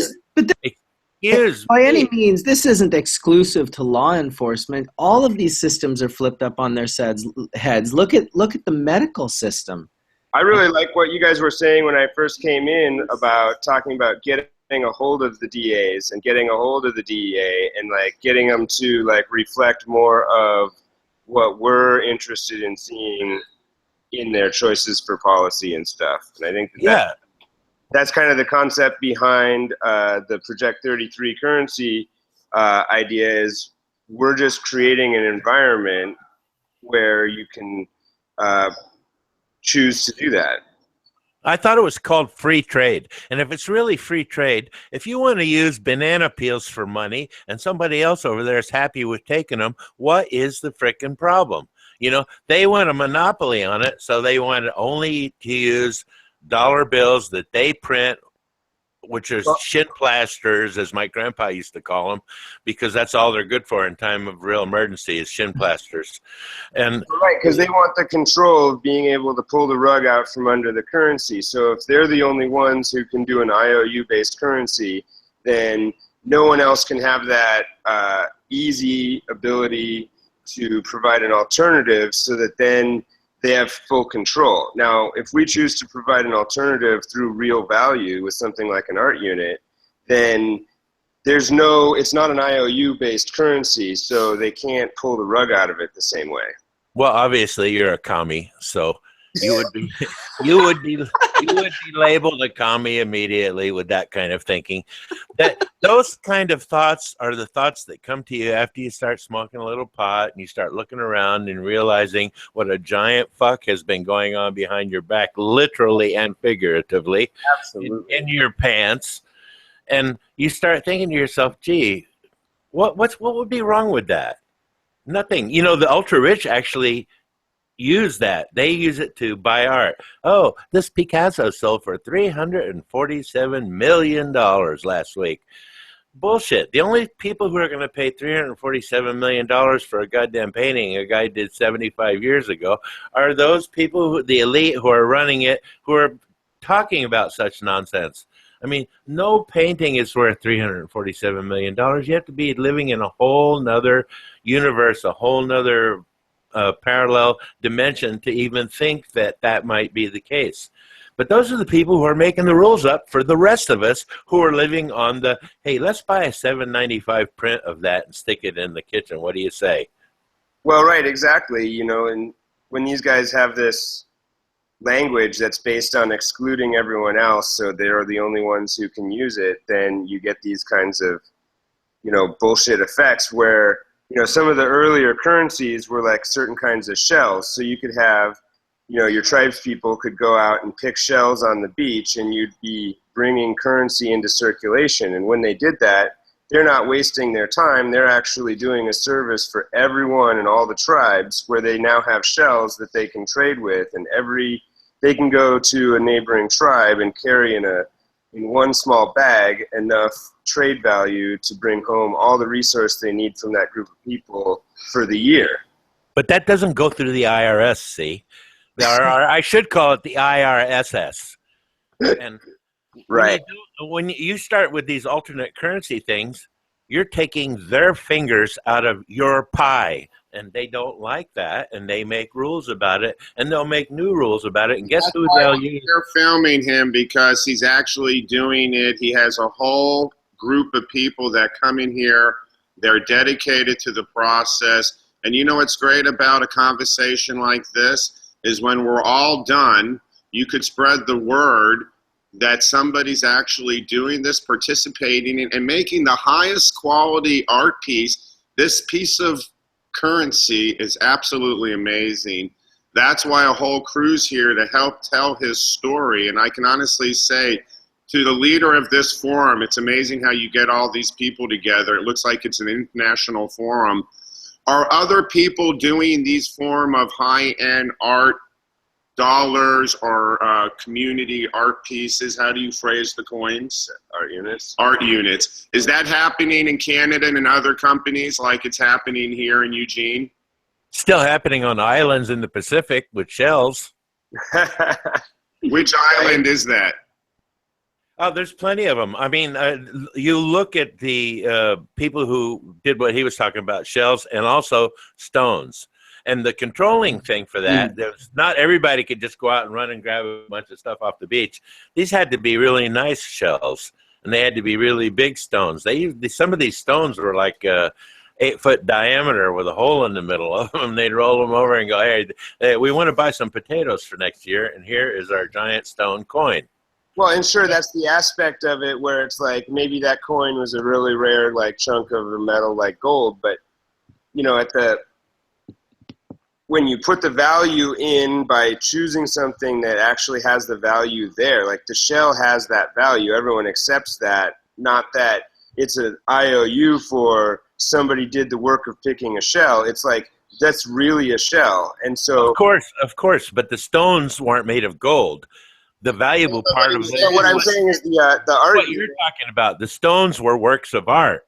It took about 20 guys to carve a 8-foot diameter stone. So it was valuable in that it had their energy in it. And that's what you're talking about. You're not just making these little glass pieces. You're making these pieces that are imbued with the energy of the thought, of the idea of how to use them. Exactly. Absolutely. And that's where and that's where it steps outside of being regulated by like an IOU system, because we're actually paying it forward. It's a gift out front of here's the value, and and essentially when we sell them, we trade them for dollars. So they move into that system in the same way that most of the other goods and services move around here. So like it's not something that I see as like a tax shelter or not a tax shelter. It's more like just a basic, like a right that I would like to reserve as a human being to use an alternative to a system that isn't healthy. Dude, you're talking to Mr. Pay It Forward. I'm the guy who released the BHO system back in 1998. And I never expected to get anything back from it. The thing that I got back from it so far is people saying, you don't know how much you've helped me. Right. And that's amazing feeling when people are coming to you and telling you that they're like putting food on their table every day because of something you did, 5 years ago. It doesn't go through the IRS. No, I gave it to the public, and the public put it to use, and we bypassed the IRS, just like you guys are trying to do with this. It's about energy. Exactly. People say you can't put a finger on energy, but you can't put your finger anywhere where energy doesn't exist, is the real truth. That's awesome. Totally. Your finger can't exist if there's no energy. That's right. Energy is all of it. We made these dense bodies on this plane of existence so we could come here and have these talks about things that happen on dense planes of existence. Well, what an interesting time that it is to be alive, where Google and YouTube, probably, a corporation that other people in chat are like talking, the evil corporation. I appreciate the ability to use this platform for this very use, to gather amazing people like all of you and to just sort of talk in an organic, natural way that leads into really cool dialogue often in regards to the different things that we're, there's no censorship in Hash Church. We don't tell anyone what they can and can't talk about. It's just a naturally forming conversation, and I sure appreciate the hell out of it, and all of you guys for coming in and sharing your time. It's really... It's a wonderful thing. I hope that we get another 2 years out of it, because the last 2 years have been pretty amazing to just go back. I forgot about a lot of them, but I went back recently and I looked at some of them, and it was it's been amazing how many different wonderful people have shared their time with us here and shared their ideas and their thoughts, and that's Well, Bubbleman, you rang the bell, and when you ring a good bell, it resonates through all the rest of the bells, and they all start ringing too. So blame yourself. Yeah. Damn you, Bubbleman. So thank you guys very much. And really, honestly, I apologize for being late, because I could have been on for the whole 3 hours now. And I think I'd like to come back another time if you guys so choose to have me back. But as for another attorney who just said the same thing you did, Bill McPike just said the exact same thing. I just did another case. They delayed it till after November from the election. Everybody needs to support Prop 64, because there will be thousands of cases, I think, that are going to be dismissed if it does. Wow. They didn't do that in Washington. I have friends in Washington who's still suffering. He got busted for, I think, an ounce back before Washington, before anything was illegal. And he tried to get it expunged from his record just recently based on the thing. And they're like, oh, no, we're not doing that. When you did that, it was against the law, so no reason to forgive you. Isn't that wonderful the way they think upstairs?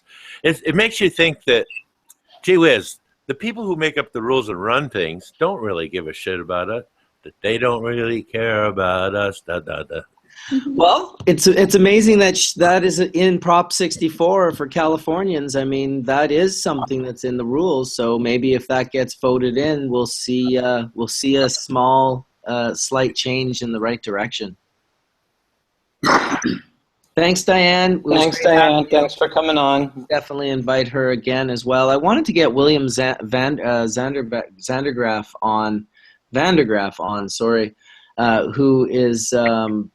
He was an ex-homicide detective. He did that for 20 or 30 years, and he's also part of LEAP. I was hoping to have him on while she was on, but maybe we can get them on again another time and open up a conversation in that. I think, I've been anxious to get over to my conference. It's only about 4 hours left, 5 hours left of it today, and I have to go stand at a booth. So I'll have you back, Marcel, to talk more about what's going on with you guys, as it was short, this visit. But I do appreciate your time, dude, and you coming in and visiting us. And I want to hear more about Project 33.